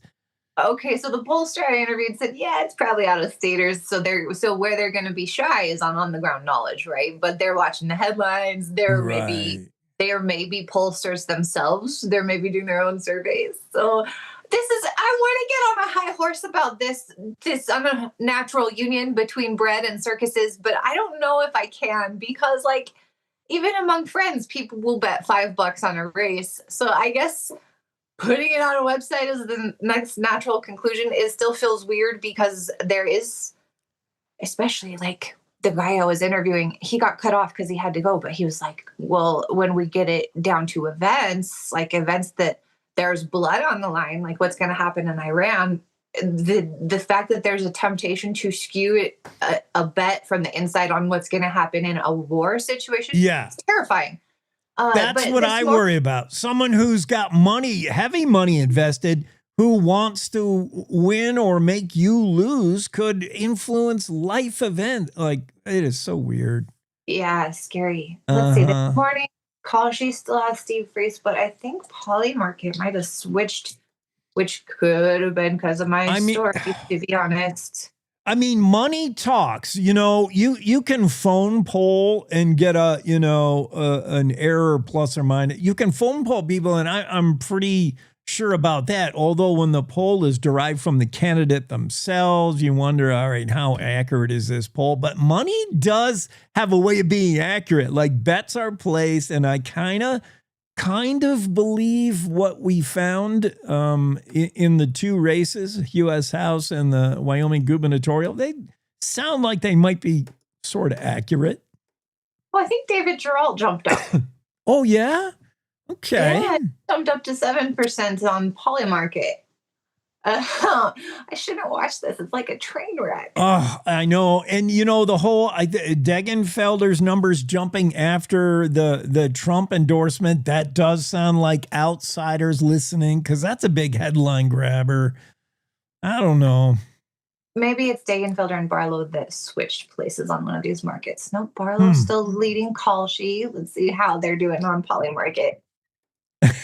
You're addicted now. I'm not addicted, and I can't play, obviously. I can never play Oh, because I'm no. so and I need to talk to my husband like, you can never play. He probably knows that intuitively. Yeah. No, don't even bet. Okay, one last thing, and then we're going to take a quick break and get a U.S. House candidate on the show. Are we to make anything of the fact that 8 Wyoming sheriffs have quit, retired, or will not run for re-election? Is that the turnover normal? What does that mean? So it's just based on recent history, just a tiny bit high, but not significant. So I set out to do the story. I was like, whoa, we're losing a third of our sheriffs since last August. I was told, no, that's not huge turnover. It probably seemed dramatic to me because some real veterans like Rod Odenbaugh and Scott Matheny were retiring. And we're talking 4 decades. Man, I can't imagine doing anything for 4 decades. I know, especially that job where it's tough to bring some of that stuff home. Yeah. Yeah, but so what the story turned into, instead of isn't this a dramatic number, was more of a tribute and a life in the day of. That's nice. Yeah, I wondered if when I first read the headline, I'm like, is this because of SAPA or some kind of, whatever happened in the legislature? Yeah, more of just, done doing the job. Yeah. Like Scott Matheny was just like, I'm just done. Yeah. Okay. I could see that. All right, Claire, can you hang on? I'm going to get coffee. Go get coffee now, okay. And I'm going to take a break. We'll be right back in two shakes with Kevin Christenson. He's running for U.S. House. Should be an interesting chat. You don't want to miss this. That's next. 14 years before Wyoming became a state, the Centennial Gold Mine gave its name to a tiny town. From gold to lumber, a railroad, and agriculture, your gateway to the Snowies invites you to join us in celebrating the Centennial Wyoming Sesquicentennial with a parade, vendors, food trucks, book sale, autograph signing by C.J. Box, historical speakers, chainsaw art demo, face painting, meet Smokey Bear, and more. All this at the Centennial 150-year celebration. September 12th, parade starts at 9 a.m., just 28 miles west of Laramie on Highway 130. This is the Cowboy State Daily Radio Network. At Cowboy State Daily, we cover everything, like the weather. The numbers are in. July 2026 was not only the hottest month of the year, it was the hottest month on record. And the interesting people that make up the Cowboy State. 90-year-old Big Piney man Vern Palmer has spent 60 years collecting license plates. He has over 650 plates so far. We cover Wyoming like no one else can. This is Cowboy State Daily. Life's daily battles are not meant to be fought alone. We're not powerless, so long as we don't lose sight of what's important. Don't be afraid to seize that moment to talk to your friends. Cloud, you okay? Because checking in on a friend can create a safe space.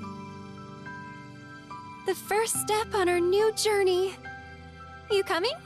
Reach out to a friend about their mental health. Seize the awkward. It's totally worth it.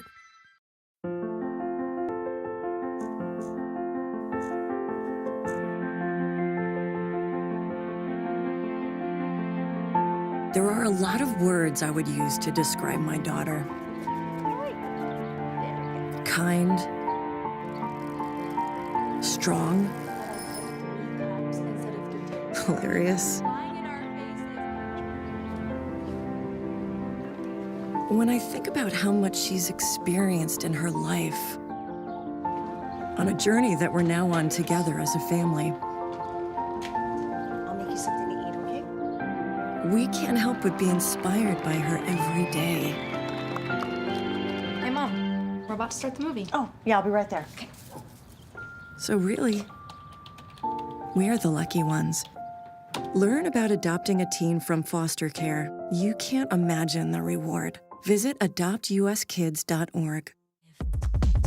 Nothing.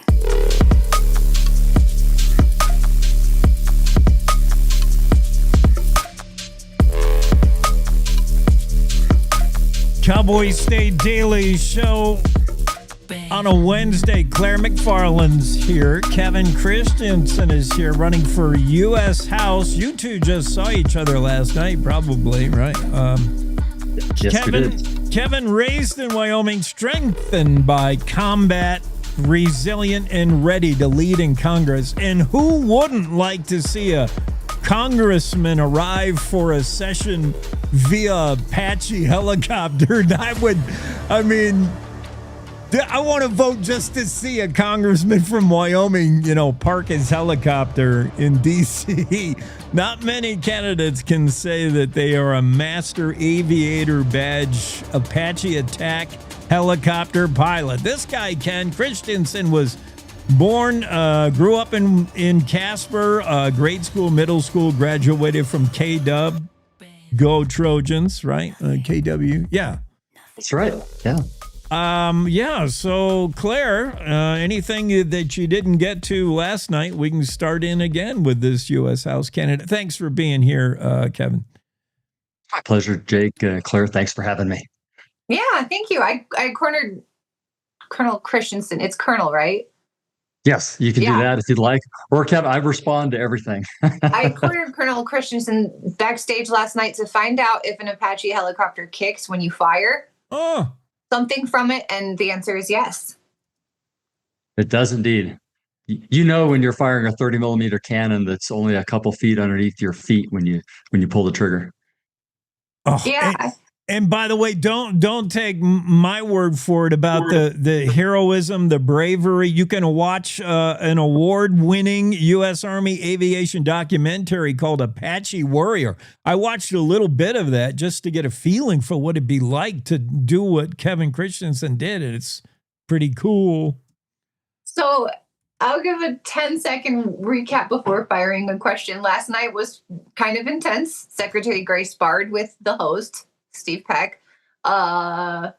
Senate President Bo Biteman got into it with Secretary Gray, who was touting his legislative record, which Biteman said he remembered very differently. But Kevin, you got to stay pretty focused on the issues, except when Secretary Gray announced to everyone, and no one has verified this at this point, but said, this is a two-man race between me and Kevin Christensen. I mean, do you think that he's saying that to achieve some end, or do you think that's legit? It is absolutely legit. His poll, and he showed it to me, does have me very close to him. The poll online that I'm looking at has me 1 percentage point ahead of him. So it is turning into a race. The number of undecided people has dropped significantly. People are lining up. There's a clear choice. You watched it on stage last night. You can choose a professional politician who is combative to media, combative to members of his own party, or you can do a person that stays above that fray, talks about the issues that are important to the people of Wyoming.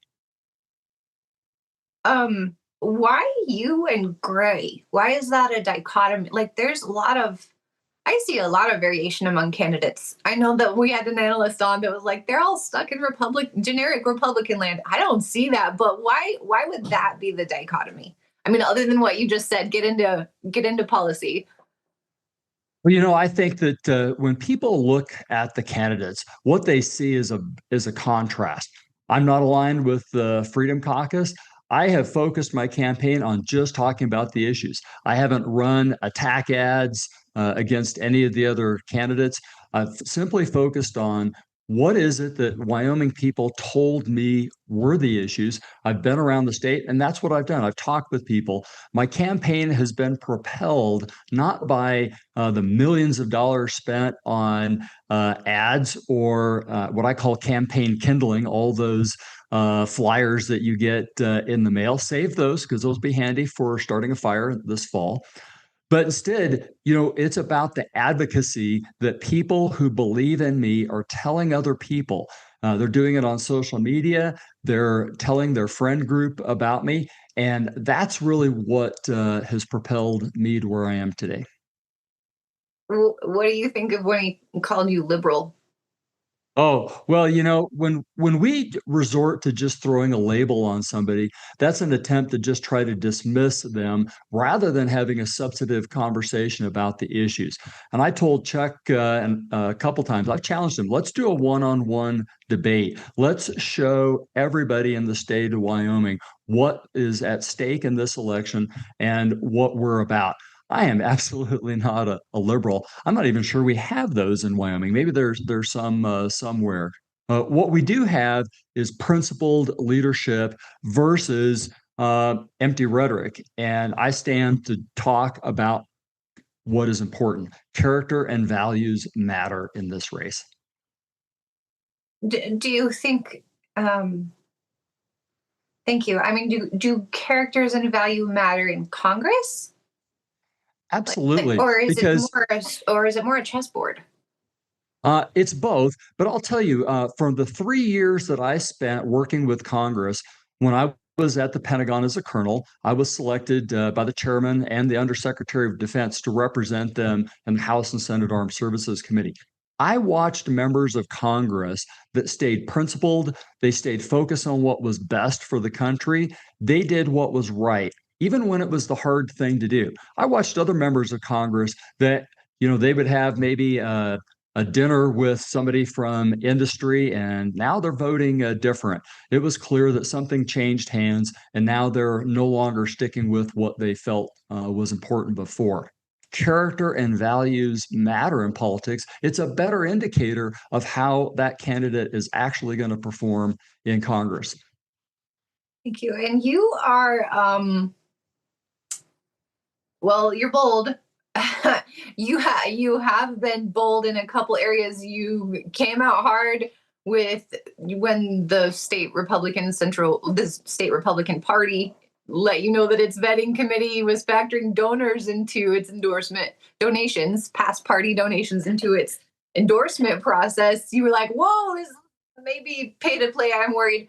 And then also when Trump was posting an AI of himself in the likeness of Jesus, you came out hard. Are you, is it your nature to be bold, or are you doing that so you can get your own lane in this race? I learned that standing up for what you believe is the right thing matters. I did that as a soldier in combat. I did that in my federal service, standing up to the Biden administration when they wanted to close off coal and public lands rural across Wyoming. If you have faith, if you're a person of faith, how can you sit out something like the image where Trump was depicted as Jesus? If you are not willing to stand up for what you believe in, then you're a person who is running on the rhetoric and not on character and values, and showing people that you're willing to stand up for what you believe. And on the state Republican Party, it wasn't just about the pay to play with the donors. We've got websites that they're using from outside the state of Wyoming to evaluate candidates in Wyoming. The key issue here is none of that was in the Republican Party bylaws. It's not there. And when the candidate vetting committee came up with these, I had to call that out, because we Republicans have made a big deal that we are the election integrity party. We believe that elections should be beyond reproach.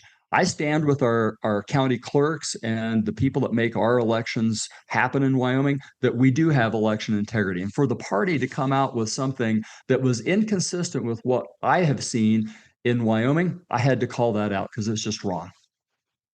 Thank you. So last night, I have a confession to make. When we were asking you guys about license plate reader cameras and AI, perhaps ethical framework, Secretary Gray hammered data centers so hard that we were all writing on each other's papers, you probably saw, and we had to make a last minute edit and cross out our question on data centers and write something else. So I completely missed.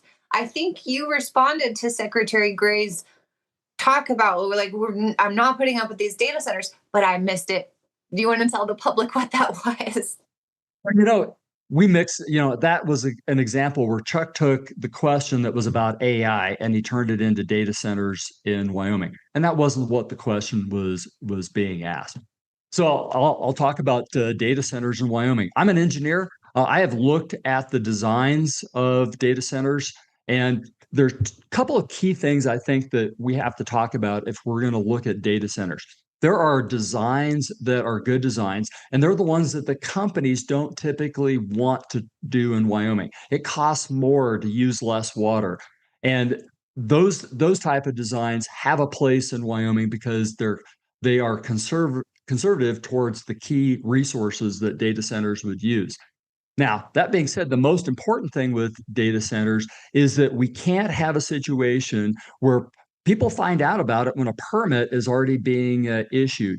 It is absolutely critical that we have local community involvement. Bring the companies in, have them show the designs, talk with people about what the impacts are. There are counties that I think that a data center would be very beneficial for them. But there are places that data centers shouldn't be even considered. And probably 2/3 of the designs that I've looked at have no place in Wyoming. Thank you. Jake, did you have a question? Yeah, I'll just sneak in with one maybe. You mentioned not necessarily aligning with Trump on everything, President Trump. In fact, on your website, your materials, you say you are not MAGA.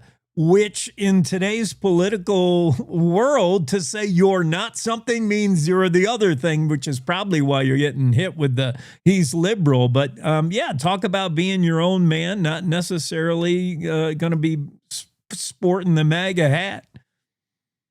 Well, I'm running for the endorsement of the people of Wyoming. I have not sought the endorsement of President Trump. I respect President Trump, but when it comes down to it, I fundamentally believe in the Constitution. The role of Congress is to go to Washington, D.C. and represent the people of that district. We get one voice in the House of Representatives. That needs to be a voice that knows who it works for. And I work for the people of Wyoming. That's where we have to be first and foremost an advocate for our state and what's best for our state. If what we send to Congress is a person who's simply going to do the bidding of the national political establishment, that's inconsistent with what the people of Wyoming, I think, want from their representative. Thank you. Is there, Jake and I were talking about a pendulum in my work where I have to react to things. I have to fact check that, like, if people come out with attack mailers that are inaccurate, here I come to fact check them so the person they attacked gets more press. But is politics, so the MAGA, maybe populist movements was the flashy thing, has been the flashy thing probably for a decade. Are we hitting a pendulum point where what you call Reagan-Bush conservatism is the new hot thing now, in your view? What I think people want is rational, reasonable, intelligent politicians who are simply not adopting a political framework on a national scale. So I've been called, Chuck called me a neo-Reagan-Bush era conservative. And I thought about that for a moment. I said, yeah, I'm good with that. Because, that's an era of conservative Republican work that got things done. Congress had most of their work with bipartisan support. We showed leadership back then to work with members of the opposite party on the issues that mattered most to the country and to the state that we represented. Today, we're not seeing that. We haven't had a balanced budget. We haven't had a budget done on time since 1997. We continue to roll up a $40 trillion deficit. It's irresponsible. So the Reagan-Bush era example of conservatism means to me that you're pragmatic, you're rational, and you're reasonable. You put issues ahead of dogmatism. Thank you. Jake, am I out of time? No, we got time for one more. We're good. What did you think of Frank Chapman coming out and saying that is a great, that, like, he did not endorse you? From what you have known of Frank Chapman, how does that compliment land where he said you're a great guy? Well, I take that, and I worked well with Frank across our time campaigning together, as I've done with all the candidates. I don't attack anybody. We just simply put our views out there. And the fact that Frank didn't have many great things to say about a lot of the other candidates, but he had positive things to say about me, I'm going to take that as being as close to getting an endorsement from him without actually getting an endorsement.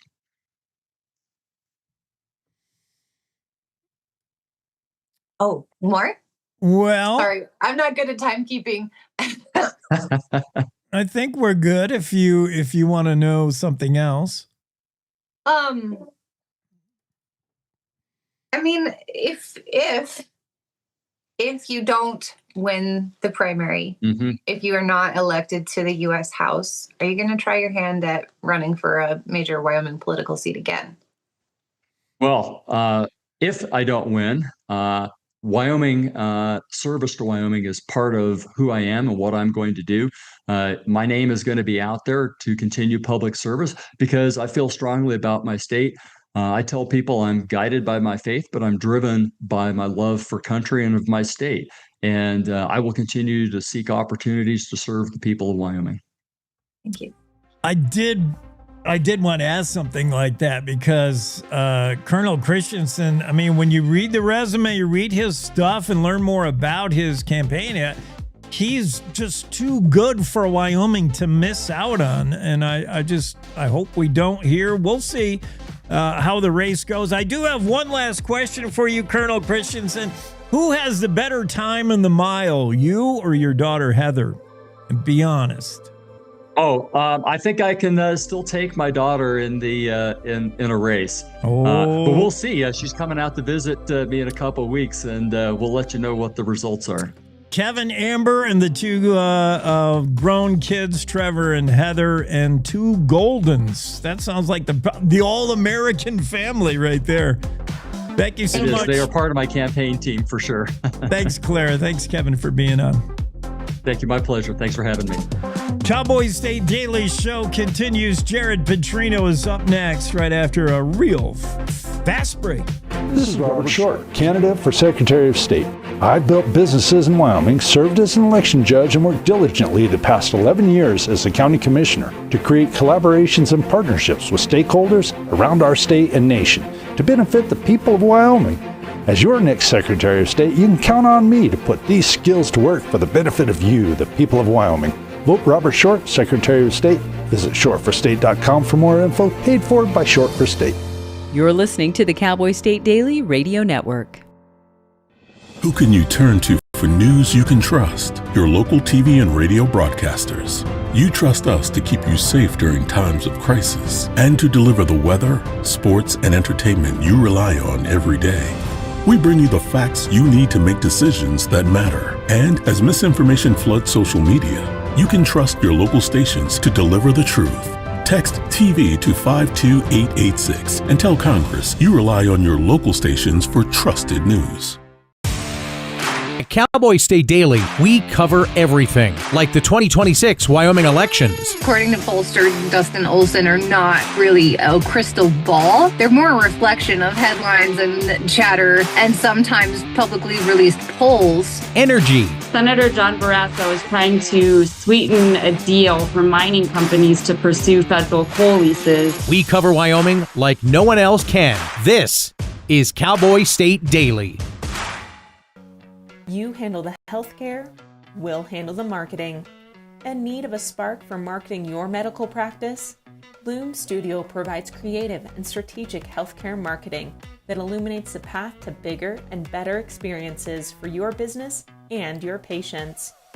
We specialize in branding and design, social media, website design, SEO and SEM, not to mention content creation, public and media relations, and marketing metrics to ensure you're getting results.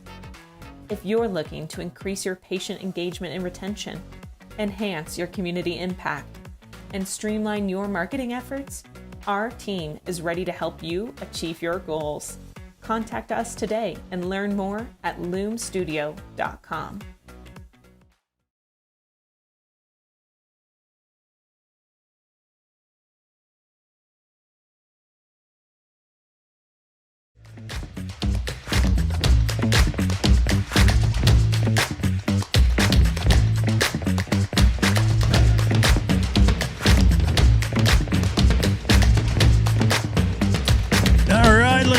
Make our way into the Zoom room. Boy, something I dread. My mouse running out of battery power, so it's like I'm clicking it and nothing's happening.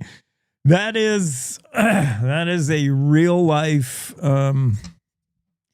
first world problem for me this morning. Real big problems we got there, right? You know, that once a year where you have to change the battery in your mouse.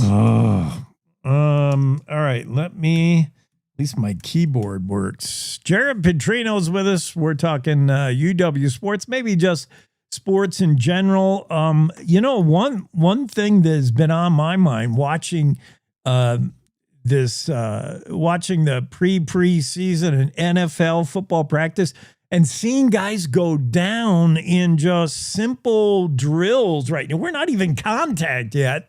I mean, some teams have put on the pads, but some NFL teams have lost players for the season already.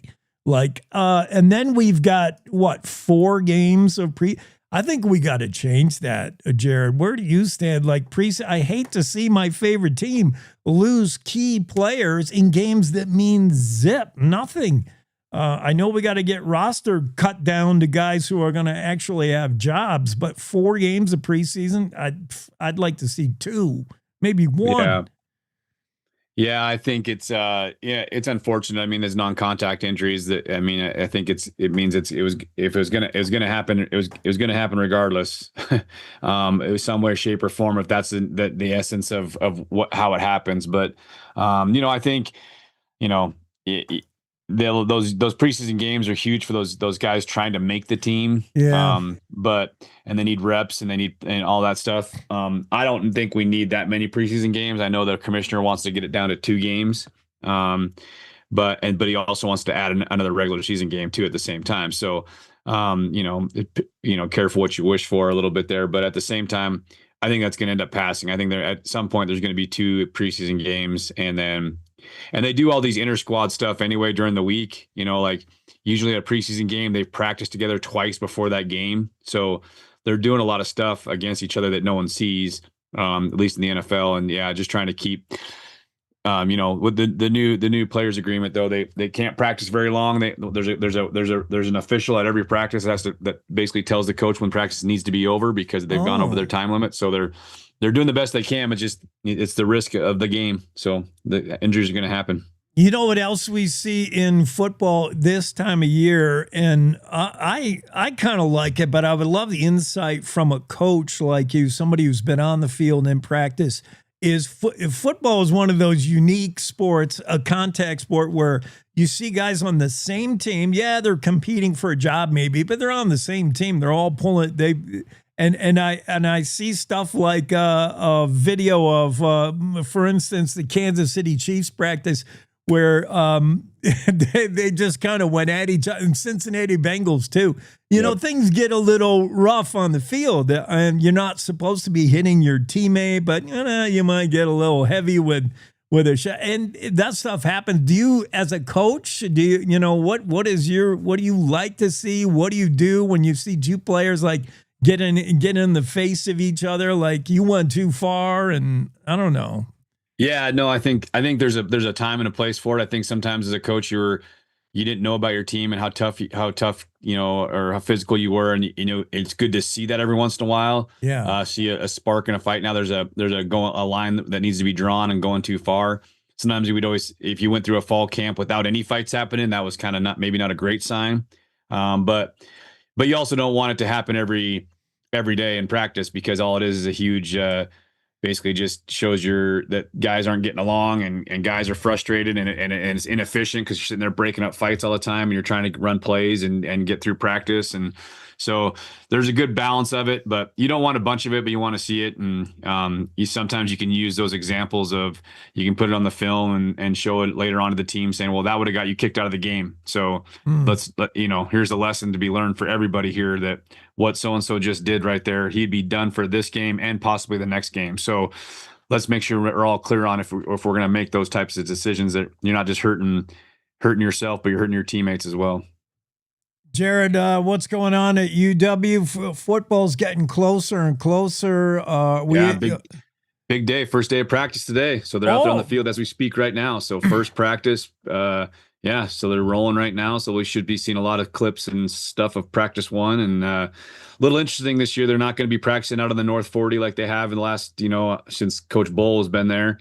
They're actually going to practice in the indoor in the stadium and stay closer to the facility and not have to logistically get all the equipment out to the North 40 and back and all that kind of stuff. So they're going to stay just right there in the confines of War Memorial and the indoor practice facility. So it's good. A little bit easier logistics for the equipment staff and all the training staff and everybody. And I'm sure the players don't hate the fact they don't have to get in a car and drive 5 or 6 blocks down the road to get to the field for practice. But so it'll be interesting to see. So it's a fun day. It's the kickoff of actually getting helmets and pads on and being able to go out and practice. Yeah. So what's Coach Salvell likely looking for today and for the first week or so? Are you just working rust off? You You're looking at timing. I mean, you're not determining who's your WR1, WR2 at this point. You're just trying to shake it out a little bit, right? Yeah, and you got to remember these guys have been together all summer. I mean, basically they're running practices all summer now. Football, the climate, that used to be the case for sure, but now they've been doing these. I mean, they've been doing the first three or four installs all summer, so they should be pretty clean. And as far as assignment stuff, now you're just incorporating more of a football, more of 11 on 11, more of the team stuff that you can't do during the summer. So that's going to be the biggest thing, is the logistics of, snapping the ball to the quarterback, having to protect, not jumping off sides on defense, those types of things that you're just looking for clean practices. You're looking for guys get out there and establish a leadership at positions you want them to be. But now you can look really good in the summertime without pads on. Now here's the big separators, how you look with pads on. There's a lot of good football players out there that are really good until you put the pads on, and then there's a separation. And then there's vice versa, guys that might struggle a little bit, but once you put the pads on, they excel. So so there's those types of things.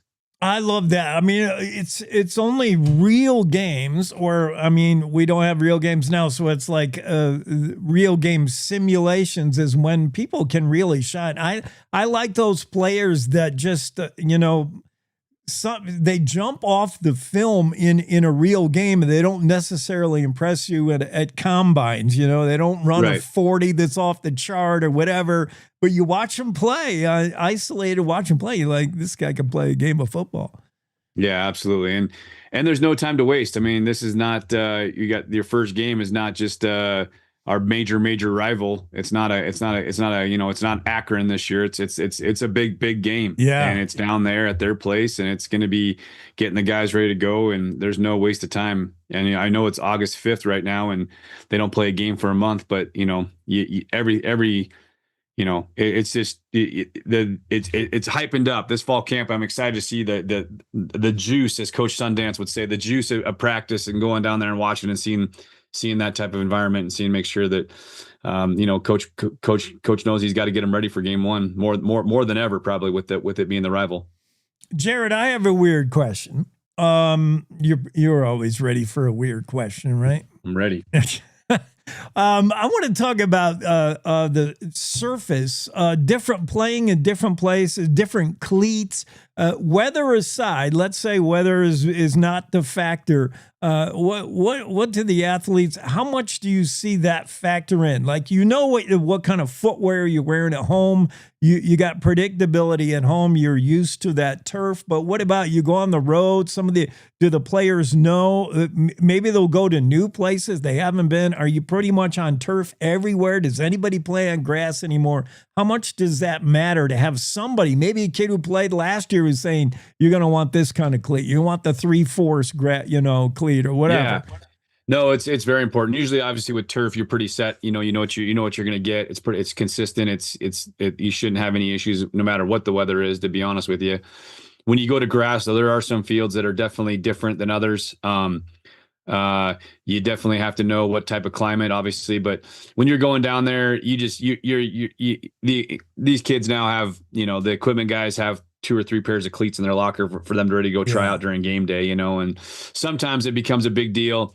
I know on one year we played in a dome, and the field was more of like the old school turf field. So we did actually go there on Friday, and we did actually have our guys do a full, we didn't do that.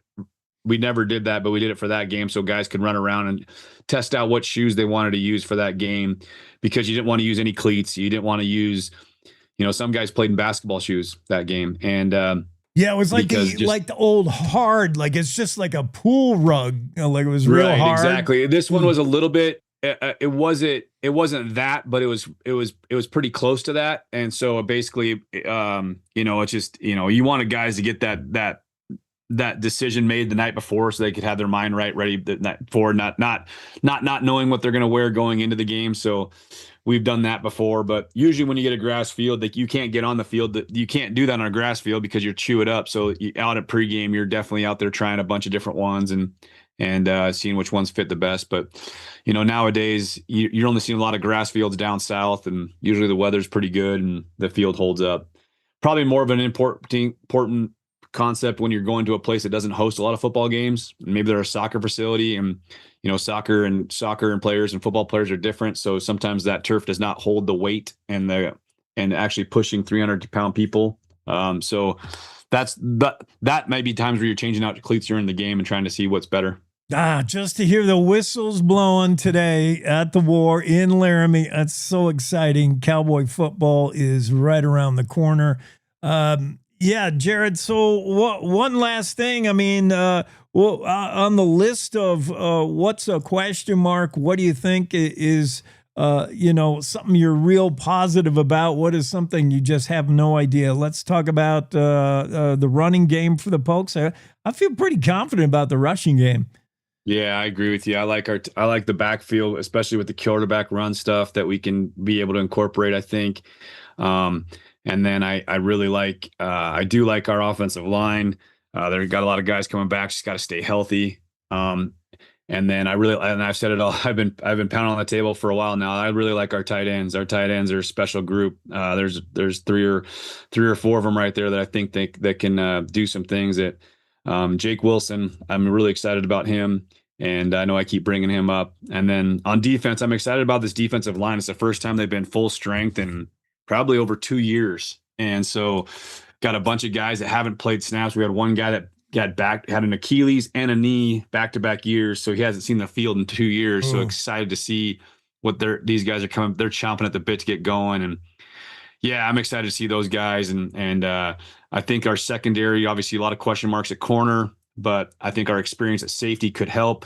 So yeah, it'll be interesting to see how they adapt and what guys step up and are able to help us out, help us and play the defenses that we want to play and do the things that Coach Bull wants to do on the defensive side. But I'm really excited about the D-line on the defensive side of the ball. I'm excited to see those guys, some guys we haven't seen in a long time, play out there again. So.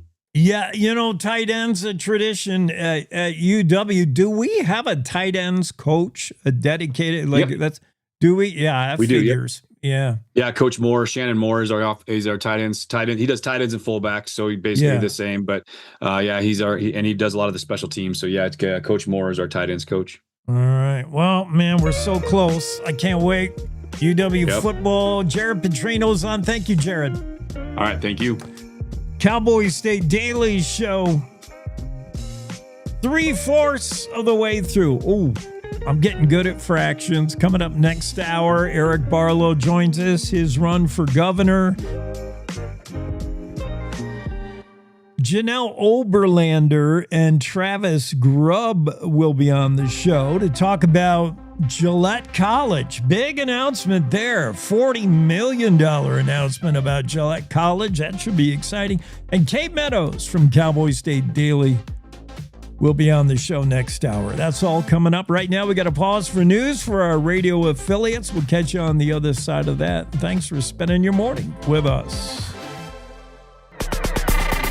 It's time to take a look at what's happening around Wyoming. From the Cowboy State Daily News Center, I'm Mac Watson. A Laramie man who pleaded guilty Tuesday for saying he might assassinate Governor Mark Gordon says his Facebook rant has cost him his apartment, his job, and college future. Cowboy State Daily's Colby Fedor reports that Dawson Cooley says he regrets his actions. Back in April, Dawson Cooley was accused of making death threats online to Governor Mark Gordon. Cooley wrote on Facebook, "Gov Gordy, if I have to talk to you with a gun in your office, so be it." He added, "and I might assassinate you." Cowboy State Daily spoke to Cooley after his sentencing, and he expressed deep remorse for his actions. Cooley was sentenced on Tuesday in Albany County Circuit Court after pleading guilty last week to a reduced misdemeanor charge of sending a death threat electronically. Numerous Wyoming Republicans are claiming some degree of credit for a trans sports ban championed by Senator Wendy Schuler. Cowboy State Daily's Claire McFarland reports that Schuler says she's happy if they think they helped, but it was the legislature that got the bill, quote, across the finish line. So it became a debate when Senator Tara Nethercott did a post saying, hey, let's give credit where it's due, because she was recognizing that a lot of people and their caucuses were campaigning on the issue. The Freedom Caucus is one that is taking some credit for the trans sports bans. When I asked Senator Wendy Schuler, she didn't really want to speculate on whether it would or would not have happened without the Freedom Caucus, but she did say it takes a village. Schuler's first blanket trans sports ban failed the state House of Representatives in 2022. Her second ban for grades 7 through 12 passed the legislature with 79 Republican lawmakers in favor. So did her third girls' sports bill, extending the ban to college. I'll be back with more news from the Cowboy State Daily News Center right after this. My name is Tom Kelly, and I'm running for the Republican nomination for Superintendent of Public Instruction. An important duty of the superintendent is to make decisions on the State Land and Investment Board. Wyoming has serious challenges and big choices to make around energy and economic development. As a member of the board, if I know something, you'll know something. With full transparency, Wyoming can take advantage of the economic opportunities without letting mega corporations take advantage of us. I'm Tom Kelly, and I approve this message. Paid for by the committee to elect Tom Kelly. There's an incredibly important election coming up in your state, and I'm asking all of you to get out and vote for Megan Degenfelder to be the next governor of Wyoming. She's a strong conservative and a true American First patriot. As governor, she will work tirelessly to champion Wyoming's values, protect our amazing farmers and ranchers, and safeguard Wyoming's public lands. She has my complete and total endorsement. Vote for Megan Degenfelder. I'm Megan Degenfelder, a sixth-generation Wyomingite and a lifelong conservative fighter. As state superintendent, we banned boys from girls' sports, protected parental rights, and fought the radicals' agenda. As governor, I will unleash energy dominance, support law enforcement, and oppose any tax hikes. I'm proud that President Trump and Congresswoman Hageman have endorsed my campaign. They know I'll deliver for Wyoming. I'm Megan Degenfelder, and I humbly ask for your vote. Paid for by Megan for Governor. Cowboy State Daily News continues now. 7 months after allegedly kidnapping her 11-month-old son, fleeing the state, then killing the infant during a standoff with law enforcement, a trial has been set for Madeline Daly. Cowboy State Daily's Greg Johnson reports that the baby's father says, quote, "There's a special kind of evil at work here." The father is being pretty guarded. He doesn't want to say too much before the trial because he wants to let that process come through. And he says, quite frankly, he would prefer that she would be tried in a federal court because in New Mexico, there is no death penalty, and in the federal court, there is. Since there is no death penalty in New Mexico, life in prison also can mean a convicted felon could be up for parole after 30 years. Nearly 200 people showed up Monday to discuss the safety of Teton Pass following a dump truck crash last month that killed 2 people and an out-of-control RV that barreled down the pass a week later. Cowboy State Daily's Kate Meadows reports that crashes have increased by 20% on the roadway in 5 years. Gary Kofinas, who I talked to, one of the organizers, said, this was not a government meeting. This was a community meeting, kind of formed on an ad hoc basis.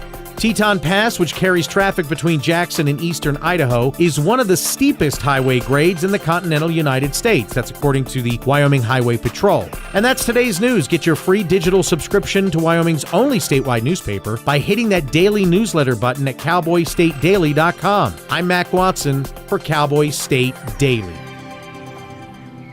For decades, I've taught you everything I know.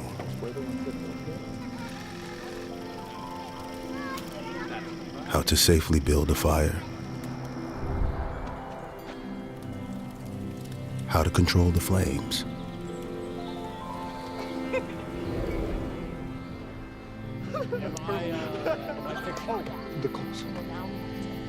What to do with hot coals.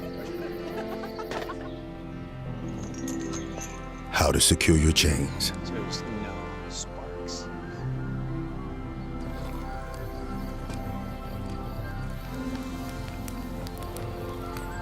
But I can only teach wildfire prevention.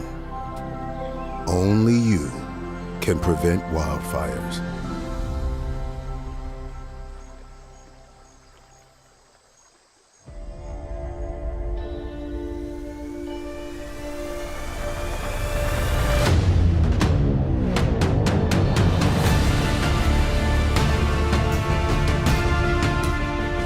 Cowboy State Daily Show. We get gubernatorial candidate Eric Barlow on. Senator Barlow, good to see you. Good morning, Jake. How are you today? I'm fine. Great to catch up with you on the campaign. Anytime we can find out where you are. I'm doing the riding with Eric on the Facebook, and I'm exhausted just reading it. There's no way I want to ride with Eric. I can't. You've been crisscrossing the state. Goshen County Parade, Metro Coffee in Casper, Niobrara County Fairgrounds in Lusk, and having a root beer float at Gillette. What haven't you done this week? Well, the week's still young, Jake, so there's more to come. Just saying, we were in KC, Wyoming last night. Oh. Had a great gathering in KC, and today we're off to Casper and then to Cheyenne, and then keep moving. Got to keep moving. No grass growing under these feet, folks. Well, here's what they're saying about you, and your ears are probably buzzing, and it's not what you think. Actually, everybody I've talked to, whether they have an opinion on Barlow for governor or what, is everyone admits you are out there. You are getting everywhere. That's the whole point. That's the way I think you intend to govern the state, is getting out and listening. Everybody agrees you've been putting the miles on. Let's talk about the other thing they're saying, and that's this, your voting record. Claire McFarland has a story about the voting record, and I think most of us know, but if we don't, let's make voters completely aware of why legislators would vote or not vote for a bill. There could be many reasons. It could be a bill you completely support, but you know it's half-baked. It's not ready for prime time. There could be time constrictions, whatever. Where do you want to start in on these allegations about your voting record and how they may not, it's cherry picking to a degree? Yeah, so let's start with maybe where you started with. You got to show up, folks. You got to show up where folks are and listen to what their concerns are. And the legislature is the same way. You show up, you listen, you learn, and then you go do the work.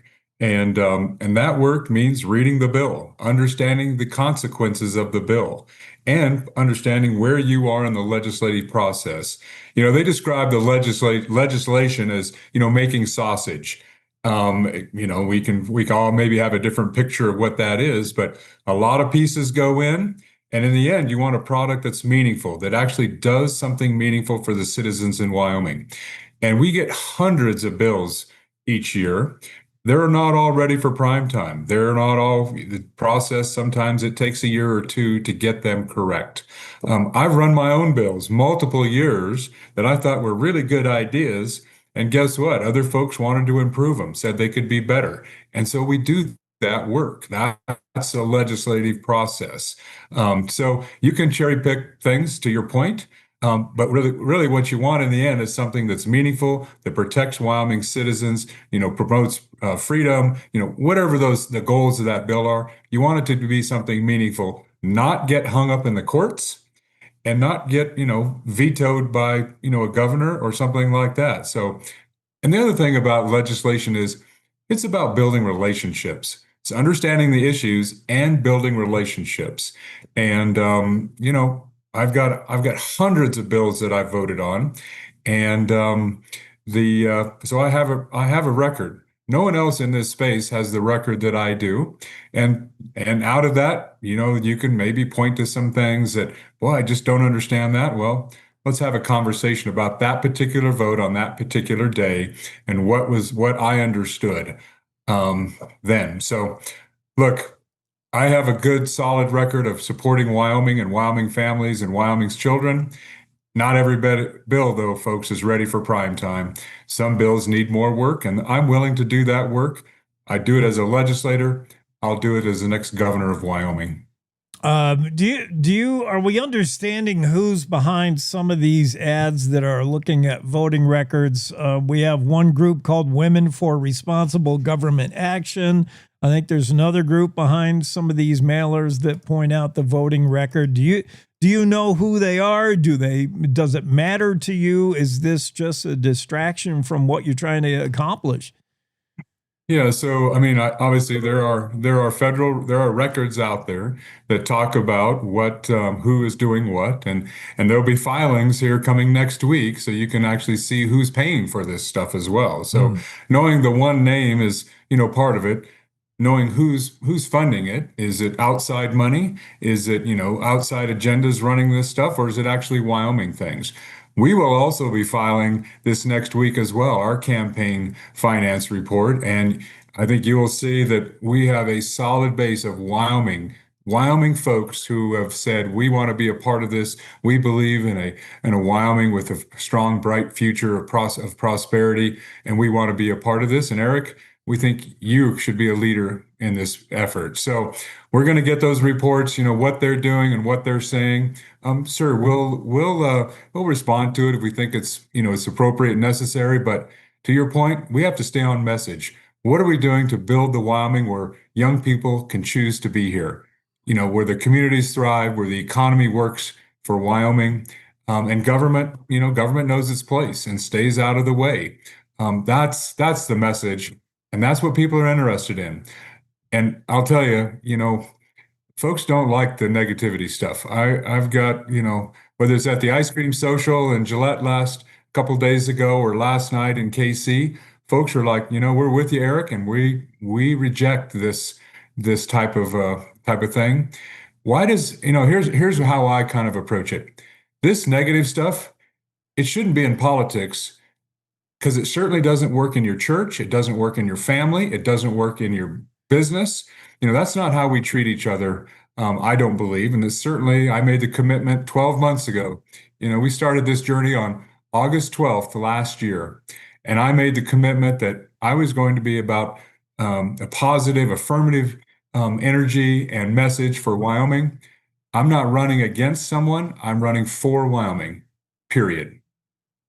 Eric Barlow is with us. Senator Barlow, let me ask you about, you're touching on it, whether this mudslinging stuff works. I mean, in some campaigns nationally, it works for an underinformed voting public. Do you have confidence Wyoming voters can see through this? I do feel also that a lot of us we're getting tired of this. So there's a fatigue about this nastiness in politics, and we don't want it to play in the Cowboy State. We want to think it doesn't play here. Do you think, do you want a big turnout at the primary? Will that help you if a lot of people turn out? And do you think the voters will see through nonsense? I do think the voters will see through nonsense. It takes a little more effort to actually dig into it, right? If you believe the first thing you see and don't go a little further, then there's concern. But yes, absolutely. Early voting, absentee voting has already begun. Yeah. We are 2 weeks into voting in Wyoming. And right now that, folks are starting to participate, they're starting to pay attention, and they're starting to vote. And that's important. I mean, one of the things, there's two reasons to vote early and absentee. One is the good campaigns will stop sending you mailers, right? Because they're going to be frugal with their money. They're going to stop. So there'll be less stuff in your mailbox. The second reason is you can make your decision, and then you don't have to get drug into, the next drama that's coming along, whether it's on your cable television or, coming in your mailbox. If you know where you are and what's important to you, I encourage you to just go cast your vote. Put it in the bank. Put money in the bank while you can, and then you don't have to worry about some of the messiness that's still to come. And we know it's still to come because we can look ahead and see some of the filings, and there's another $500,000+ coming in. We assume most of it on the negative side, and folks, that's how about we take some of that money and put it toward our local charity? How about we do something that's positive for our communities instead of just trashing people and trashing up our airways with stuff that really isn't serving the greater good of Wyoming? The race for Wyoming's next governor certainly will get spendy. Expected to see perhaps millions spent, with millions with an S on the end.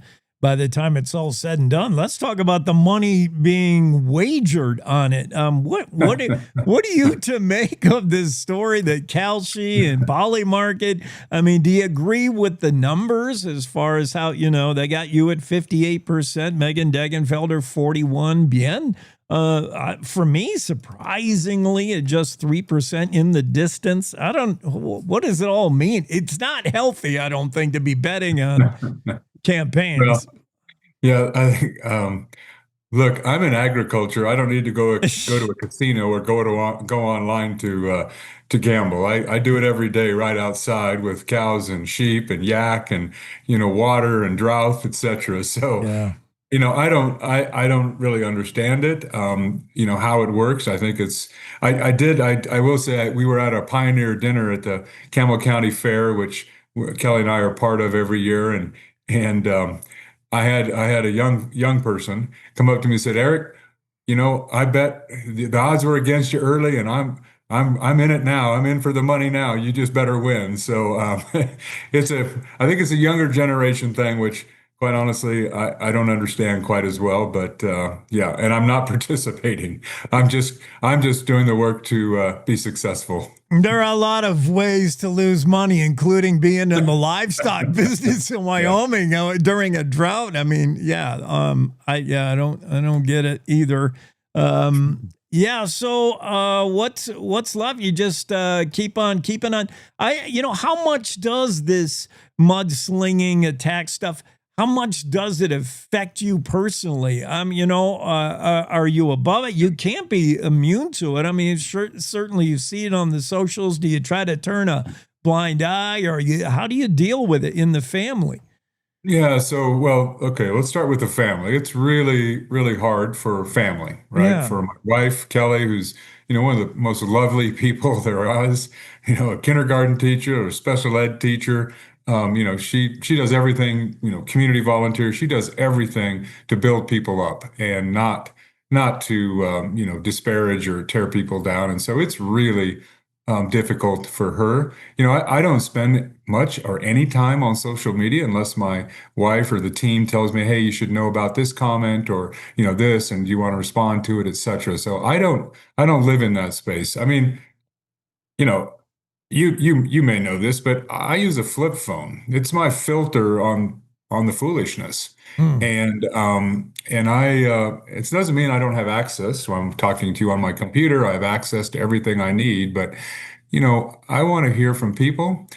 I don't get caught up in, some of the noise and the drama and the smoke and the fire. I'm wearing my County 17 Campbell County fire hat here because, those folks have been protecting us and our property and our lives from fires, and they're burning all over the Western United States. And it's probably kind of hazy in your community like it is here. So shout out to all of our firefighters. But, folks, cut through the smoke, put out the fires. Let's get to the truth. And a lot of that is probably not on social media. When we're sniping or people are sniping back and forth at each other, it's just not healthy. Doesn't work anywhere else, as I stated earlier. And I don't engage in it personally. I truly don't believe it's appropriate. Don't believe it's healthy. And it doesn't build relationships. Let's talk about that peacekeeper thing. The peacekeeper oath that some people took. Yeah. And it was an affirmation to me, what I had already said I would do. I am not attacking other people. I am running for Wyoming. I will stick to that till the very end. Now, if there's differences between two candidates and people want to point that out, that's fine. But as far as attacking someone because of, something that is really not, I think, appropriate, I'm not going there. So it's an affirmation. What I do every day when I get up is make a commitment to, being respectful to others. When I go to bed at night, I've got to live with what I did that day. So far, I'm not saying there aren't moments where I'm like, boy, that rubs it wrong, but I do my best to be that example, be that witness that I believe my faith and I believe the citizens of Wyoming deserve. Yeah, that said something to me because I know you don't usually take part in signing up for stuff or filling out, and you did jump right on that peacemaker thing. That was interesting. One last thing, Eric, while we're talking, let's talk about endorsements. One-year rival candidates receive an endorsement from the White House. Are endorsements important to you? You have recent endorsements from Wyoming Coalition for Healthy Retirement, Wyoming Neighbors for Housing. I mean, there are people who are, what do endorsements mean? They mean somebody is confident about what you do. It's a vote of confidence, really. Yeah, so the endorsements that I think are the most meaningful for me, and I hope for the voters, are the ones that are based on Wyoming relationships. Yeah. The ones that are based on, your record of showing up, listening, learning, and then doing the work that have made a difference for Wyoming. So you'll see more endorsements come out, the credit unions, the Bankers Association, the stock growers. Anyway, there's folks and the reason that I think I know that they're bringing those is we've worked on things together. They have had things of interest in my legislative tenure and on the livestock board. Let's be fair. I was on the livestock board too. And they've said, hey, how can we, what about this? What about that? And I've taken the time to understand the issue and work with them to get to a solution, to get to a resolution, to do something that's, beneficial for all these groups. And look, these are honest, hardworking people in Wyoming who, band together for a particular interest or a cause, whether it be public lands or, the firefighters, right?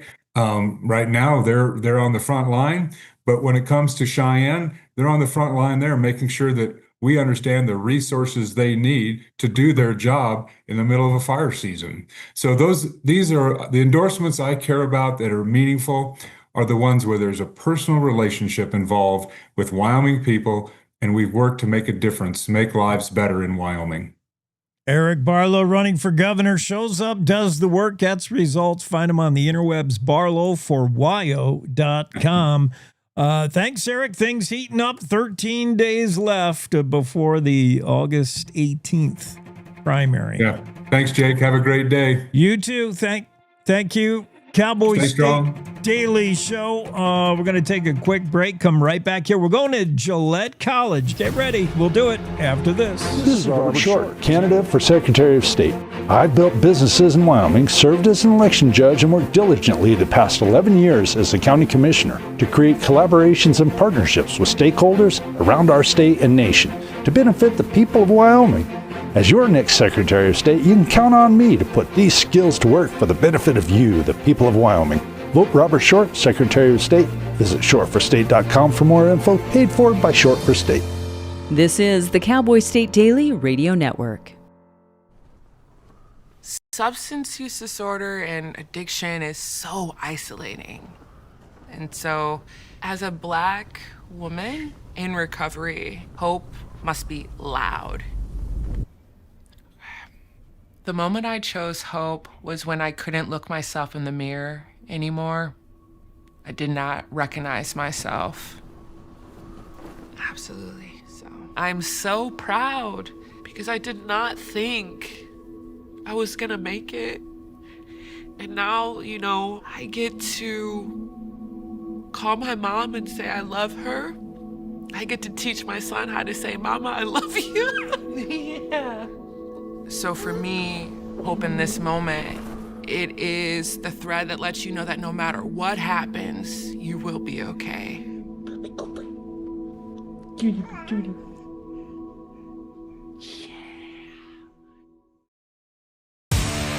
At Cowboy State Daily, we cover everything Wyoming, like the 2026 elections. The White House, they sent Senate President Bo Whiteman a letter that's basically an attaboy saying, wow, good job, Senate. The outdoors. The last time they had a proposed hunting season, they would have issued 20 hunting tags. And the issues you care about. The report came out and it shows the school district to be in violation. Covering Wyoming like nobody else can. This is Cowboy State Daily. Nestled between Casper Mountain and the North Platte River, you'll find the heart of Wyoming, with a bustling downtown centered around our outdoor haven. Casper is for adventurers, freedom seekers, and rule breakers who find beauty off the beaten path.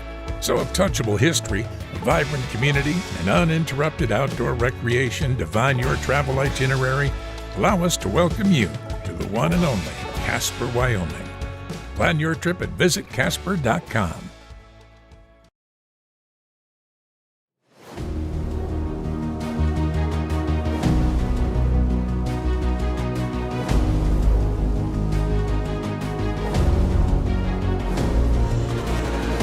All right, we're back in the very challenging three-way Zoom, at least for me. I think Janel and Travis won't have trouble with it. Let me get your names right.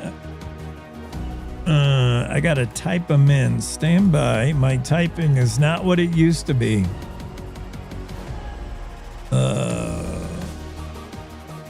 Okay. I think I got it settled. So we're going to, as I promised, we're going to Gillette College, the 8th and newest community college in the state. Go Pronghorns. 19 days away from students coming back. Oh, it'll be here soon. Janel Oberlander is with us. She's on the left. If you're looking at the moving pictures, Travis Grubb is on the right. He is Janel is the president of Gillette College. Travis Grubb is the dean of career and technical education. And you have some exciting news. 40 million reasons to be excited. Let's start with this announcement. What are we to make of this announcement? The Idaho Advanced Energy Consortium, IAEC, announcing this tech hub funding. What is it going to mean for Gillette? It means they're going to be building a new building, for one thing. This sounds exciting. It is such an exciting time at Gillette College, and we are so proud to be part of this consortium. So we are in a consortium with other colleges from Idaho, the Idaho National Laboratory, and other colleges in Wyoming. And Travis will absolutely give you details. But boy, what it means for Gillette College is expansion of programs, it's expansion and our ability to serve even more of our industry partners in ways that we haven't been able to before. So we're so proud of this work. And Travis, Dean of Career and Technical Education, Dean Grubb, took the lead on this and worked with the consortium to bring this grant to fruition. So Dean Grubb, give us some details. All right. Thank you so much for having us on today. We are so excited to be here and talk about this awesome opportunity that we have. So this is the long name of the grant is the Intermountain West Nuclear Energy Corridor, or short INEC Tech Hubs. This is a regional partnership across Idaho, Wyoming, and works closely with the industry partners to establish workforce development surrounding energy innovation and economic growth.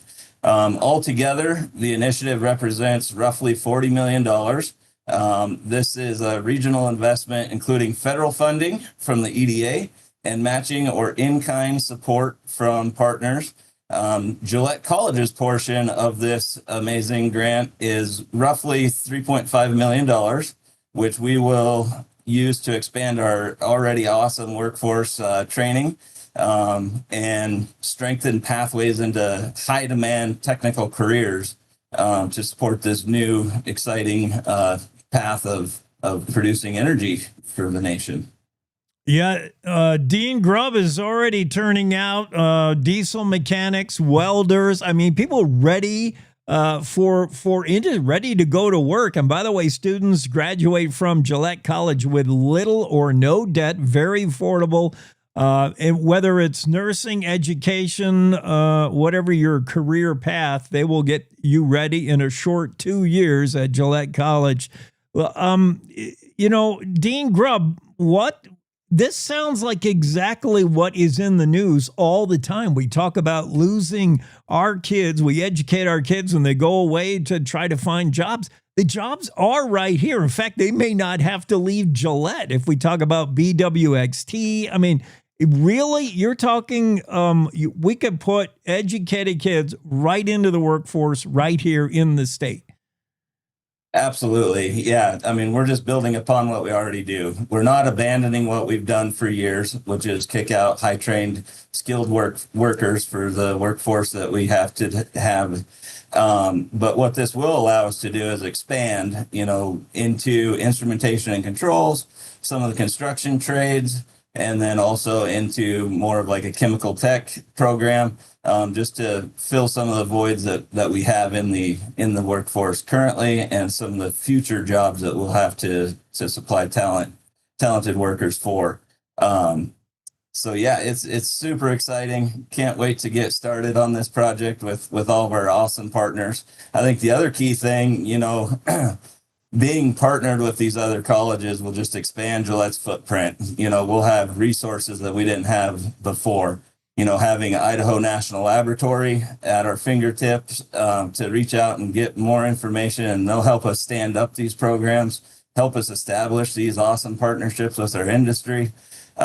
Just like we've always done, we'll be working with industry very closely to ensure that these new programs we stand up are producing the trained workforce that's needed. So very exciting times. Working with industry, working with other colleges. Yeah, President Oberlander, give us an idea of what the consortium looks like. Do you already play well in the sandbox with these other colleges? What does this look like? What is this going to mean for you? Absolutely. So, interestingly enough, I was just at a president's conference, and the president from the Idaho College asked me, have we heard about the grant yet? And so she's extremely excited as well to work within this consortium. Western Wyoming Community College, we already have a great partnership with the University of Wyoming. All of those colleges are so important to the economy and the workforce of Wyoming and this region. Wyoming does energy really, really well. And now we're going to dive into a whole new world of energy production, and it's going to take all of us to make this happen. I so enjoy working with my counterparts, and our deans enjoy working with their counterparts across all of the colleges within our region. And we just really do have a great partnership. It's what we're built on. It's what we do well, is partnerships. Now, do you have room on campus for a new building? This is going to take a new building, right? Like actual fit. You're going to break ground, I think, next year. Yeah, we are in the process. We're in the final design stages of the Enzi Center for Applied Learning. And that's going to go, I can see the space right out my window. And that's going to provide us about 40,000 square feet. We have two labs in that building. One will likely be where we train more of what BWXT needs. We're programming another space right now that will serve some of our other industry partners. And then for the construction trades program, we have some land just right behind our campus that our foundation owns. That's likely where the construction trades program will start to grow up. So we are running out of space at Gillette College, but we're so excited to be able to build a new building and look to the future. We're just about to approve the 25-year master plan, and it's just an exciting time for Gillette College.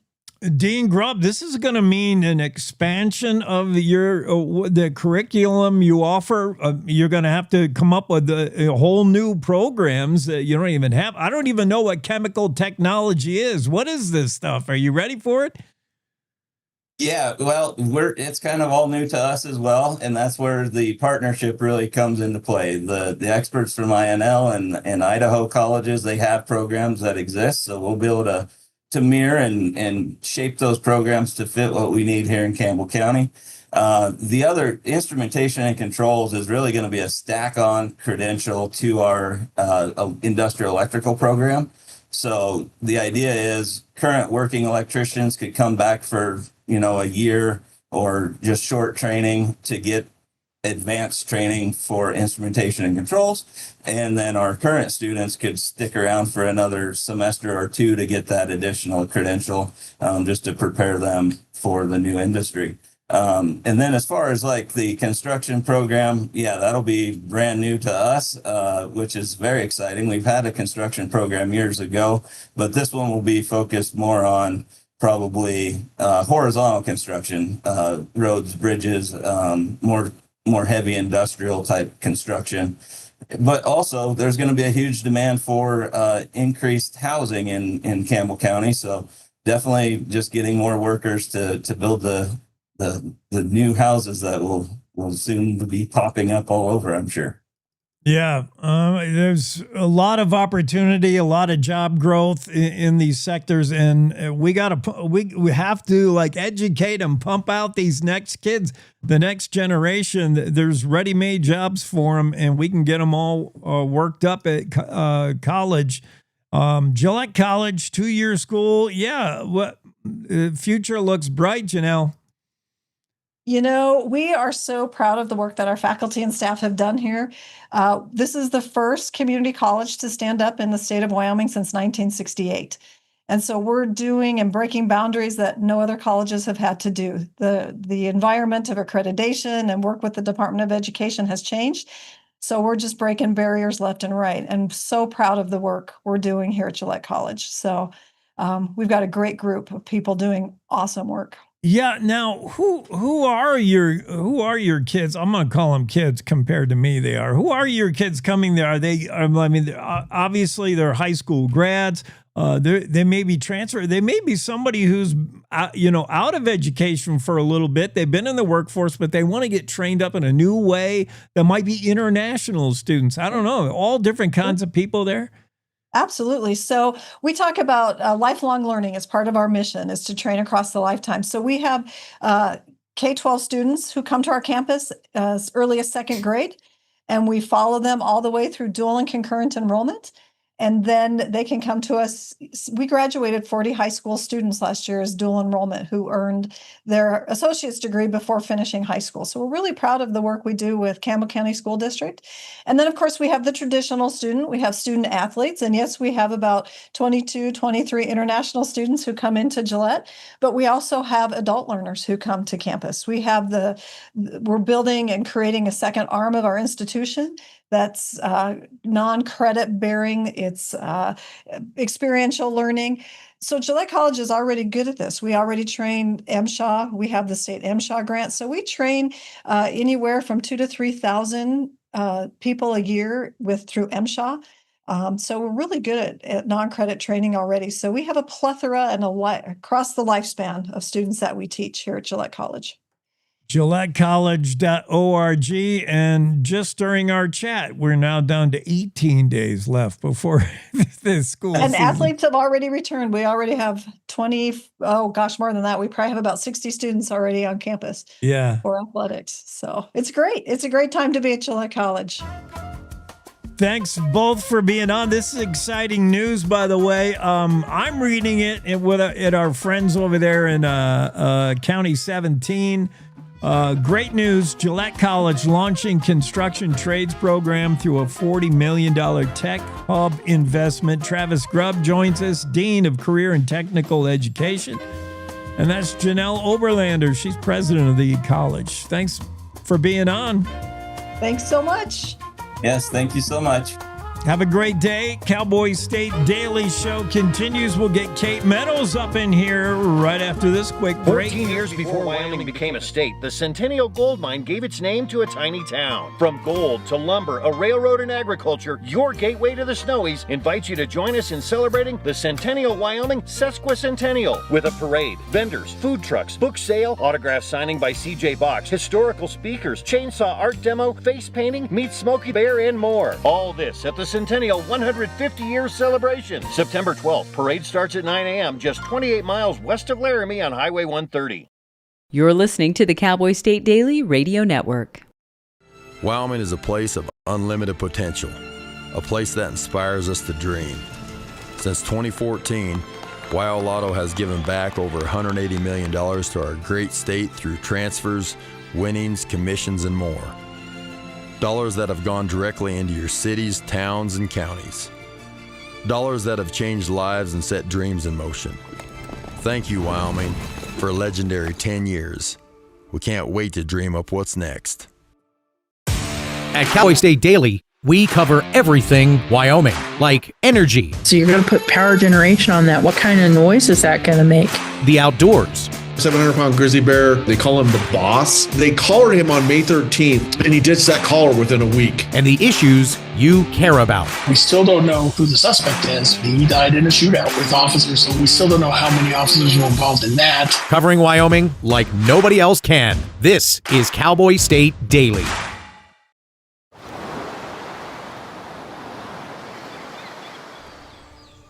Hear that? That's the sound of your life. Perfectly imperfect.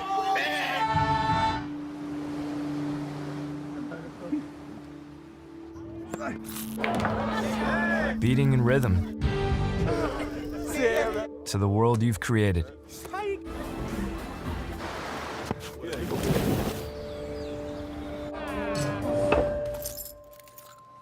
But every time you drive after drinking, the music gets drowned out. Your life sounds pretty great. Don't let a buzz ruin it. Buzzed driving is drunk driving. Don't drive buzzed.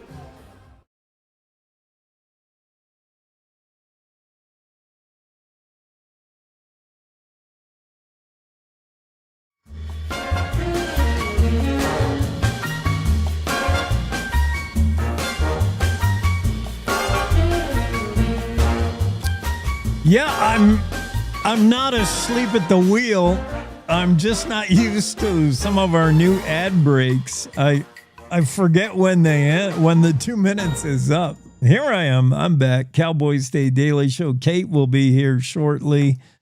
And she's got plenty of stories that we need to talk about. National stories. I'm interested in the showdown between President Trump and Janine Pirro, who, if you know Judge Pirro, she's got a little bit of bulldog in her, and Janine and President Trump are at loggerheads over the reflecting pool, there's a lot to it. The U.S. attorney for the District of Columbia told President Trump and the Interior Secretary Doug Burgum that she feels misled about the whole story of what exactly has gone wrong with the reflecting pool. It has become such an issue. It's like overshadows anything important. You know, the Iran war, not as important as the reflecting pool. By the way, in the Middle East, here's news from the Middle East. Iran and Oman are working out negotiations that may get the Strait of Hormuz reopened. President Trump announced yet again a day or two ago that he saw on the horizon a possible agreement. He neglected to mention he wasn't part of the agreement or the negotiations. Apparently, it's Iran and Oman working out a deal, an agreement that would create a ceasefire between Iran and the U.S. and get the strait open back up. And apparently, those talks do not include the President of the United States. It's the countries of Iran and Oman. Hey, however we get it done, let's get it done. Meanwhile, President Trump announced a new deal that would disarm Hamas, yet Israel has ramped up attacks on Gaza in the last few days. So, it's more of what's the story? Who do you believe? We have a truce and a deal to disarm Hamas as long as Israel stops bombing Gaza. That was the news from President Trump a few days ago. And now we see hostilities have ramped up to their highest degree. Meanwhile, none of this is bothering Wall Street.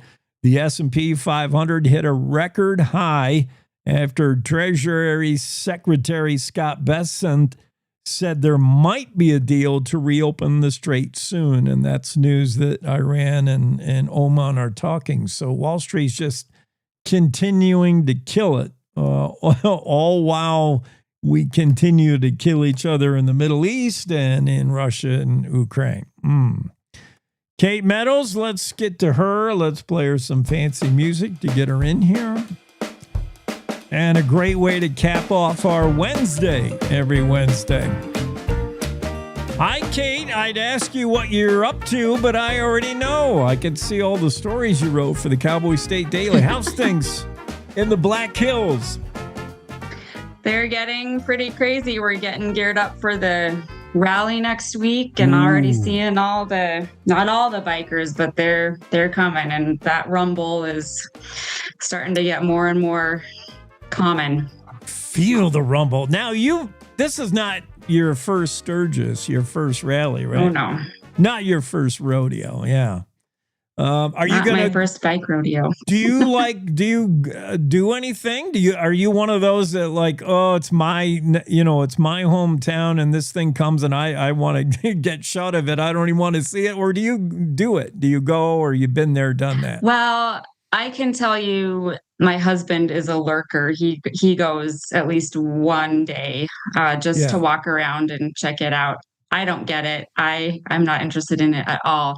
We do help serve a breakfast at a church in Sturgis one day every year. And that's all sorts of fun because you get to talk to all these bikers. They come in and they get just the best breakfast. You can order, eggs, pancakes, anything you want, really. And it's just a free will donation. So being able to just kind of mingle with them and talk to them is fun. But other than that, I pretty much, hole up.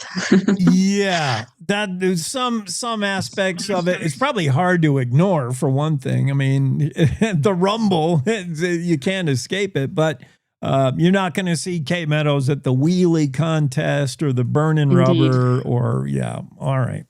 Yep. No, sir. There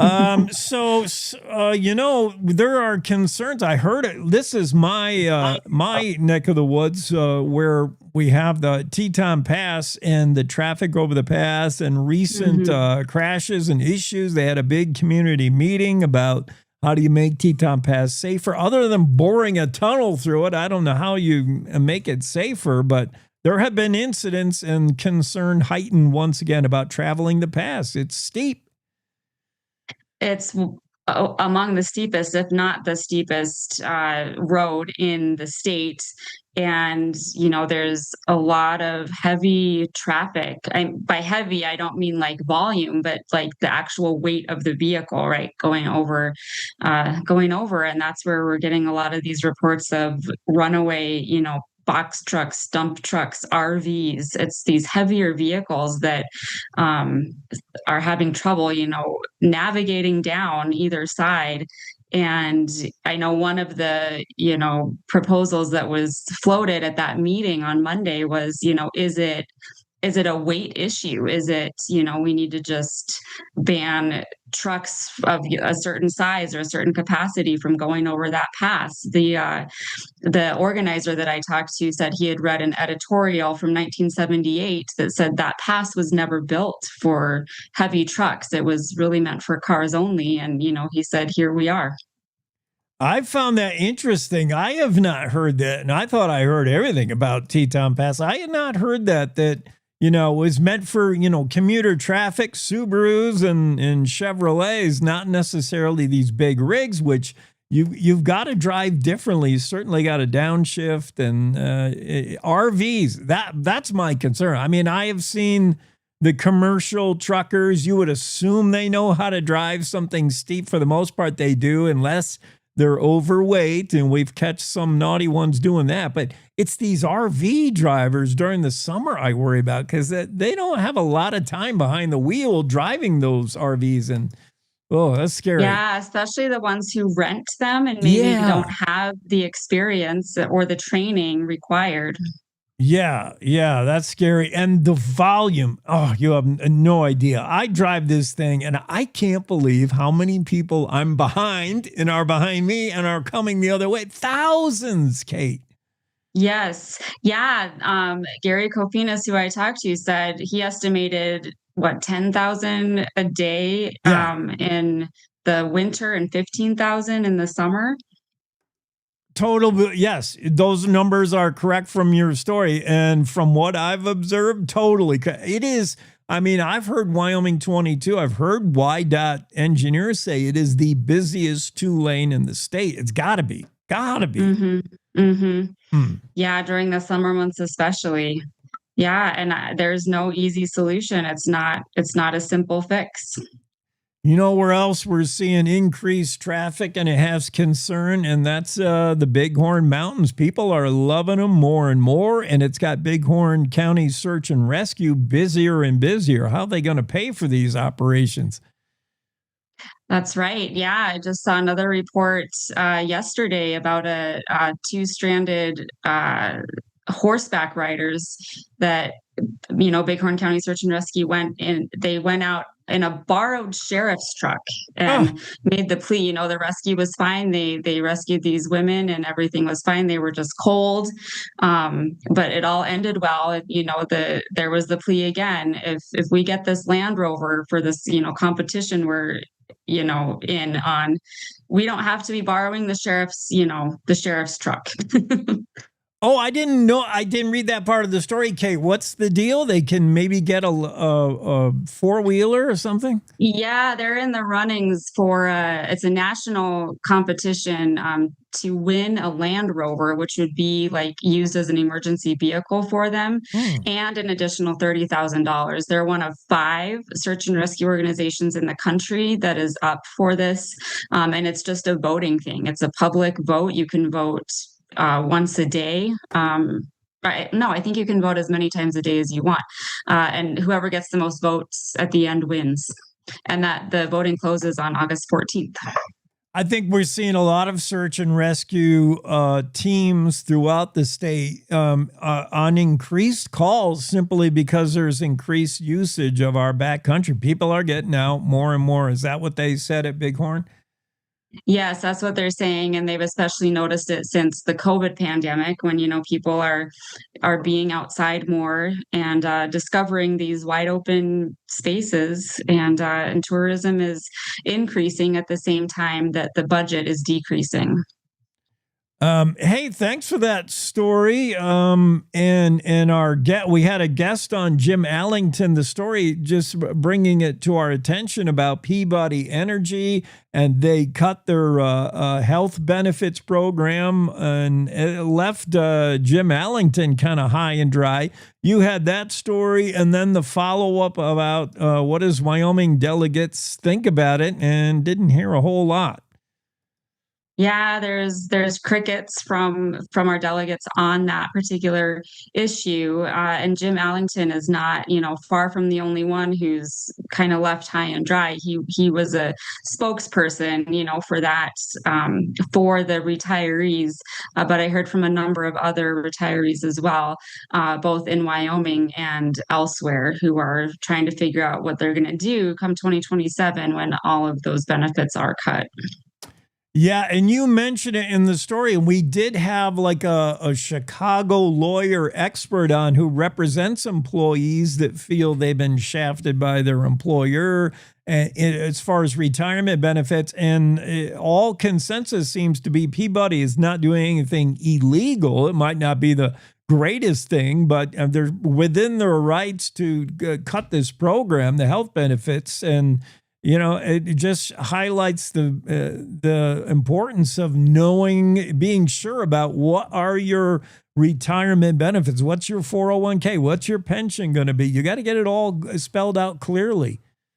That's right. And, a number of people I talked to said they were well aware of the fine print and they knew there was nothing they could do, but it doesn't mean that they're not upset by it or disappointed that this company that they felt had taken such good care of them over the long term was in some ways kind of turning their back, at the end of the road there.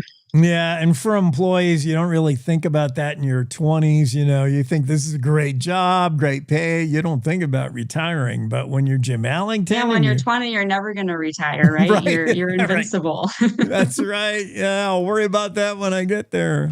Yeah, right. Oh, man. Kate Meadows' story about historic drought ends irrigation system. We've heard that the drought has had far-reaching effects in all aspects, including hay production, and some growers are just turning off the water or having it turned off on them. That's right. And there was another report after that story came out that the Pathfinder Irrigation District is actually shutting down the water one day earlier than anticipated. Now, it was already earlier than they thought it would be. And then they were starting to have to close it down even earlier than that. So the situation is pretty severe. And if you are a rancher who is blessed to have a well, that's great. Not everyone does. And it's been causing a lot of ranchers and farmers to rethink operations, to move or sell their cattle, or like you said, to just not grow anything at all this season. Tough.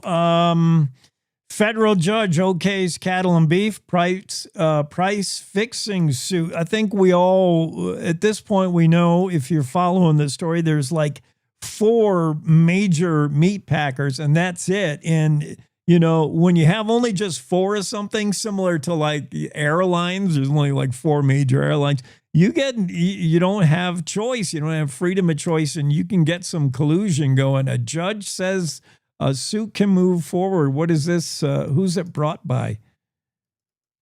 This is a class action lawsuit, and is a judge in Minnesota that okayed it moving forward for producers, ranchers, grocers, caterers to go after these big 4, saying, because of the price fixing, they are, these smaller operations are losing money or are suffering because of it.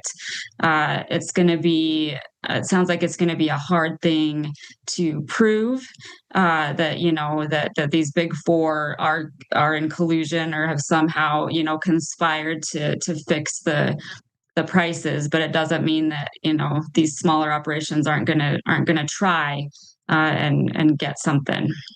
Kate Meadows, a wide range of stories. Thanks for being on. Have yourself a great Wednesday. You too, Jake. See ya. Thank you. Cowboy State Daily Show on this Wednesday. Man, look how much we got done today. Craig DeRoche was on first thing of the program. He's CEO of the Family Policy Alliance, and we talked about, of all things, Sophie Cunningham. Yeah, you would have never expected that, right? Do I have...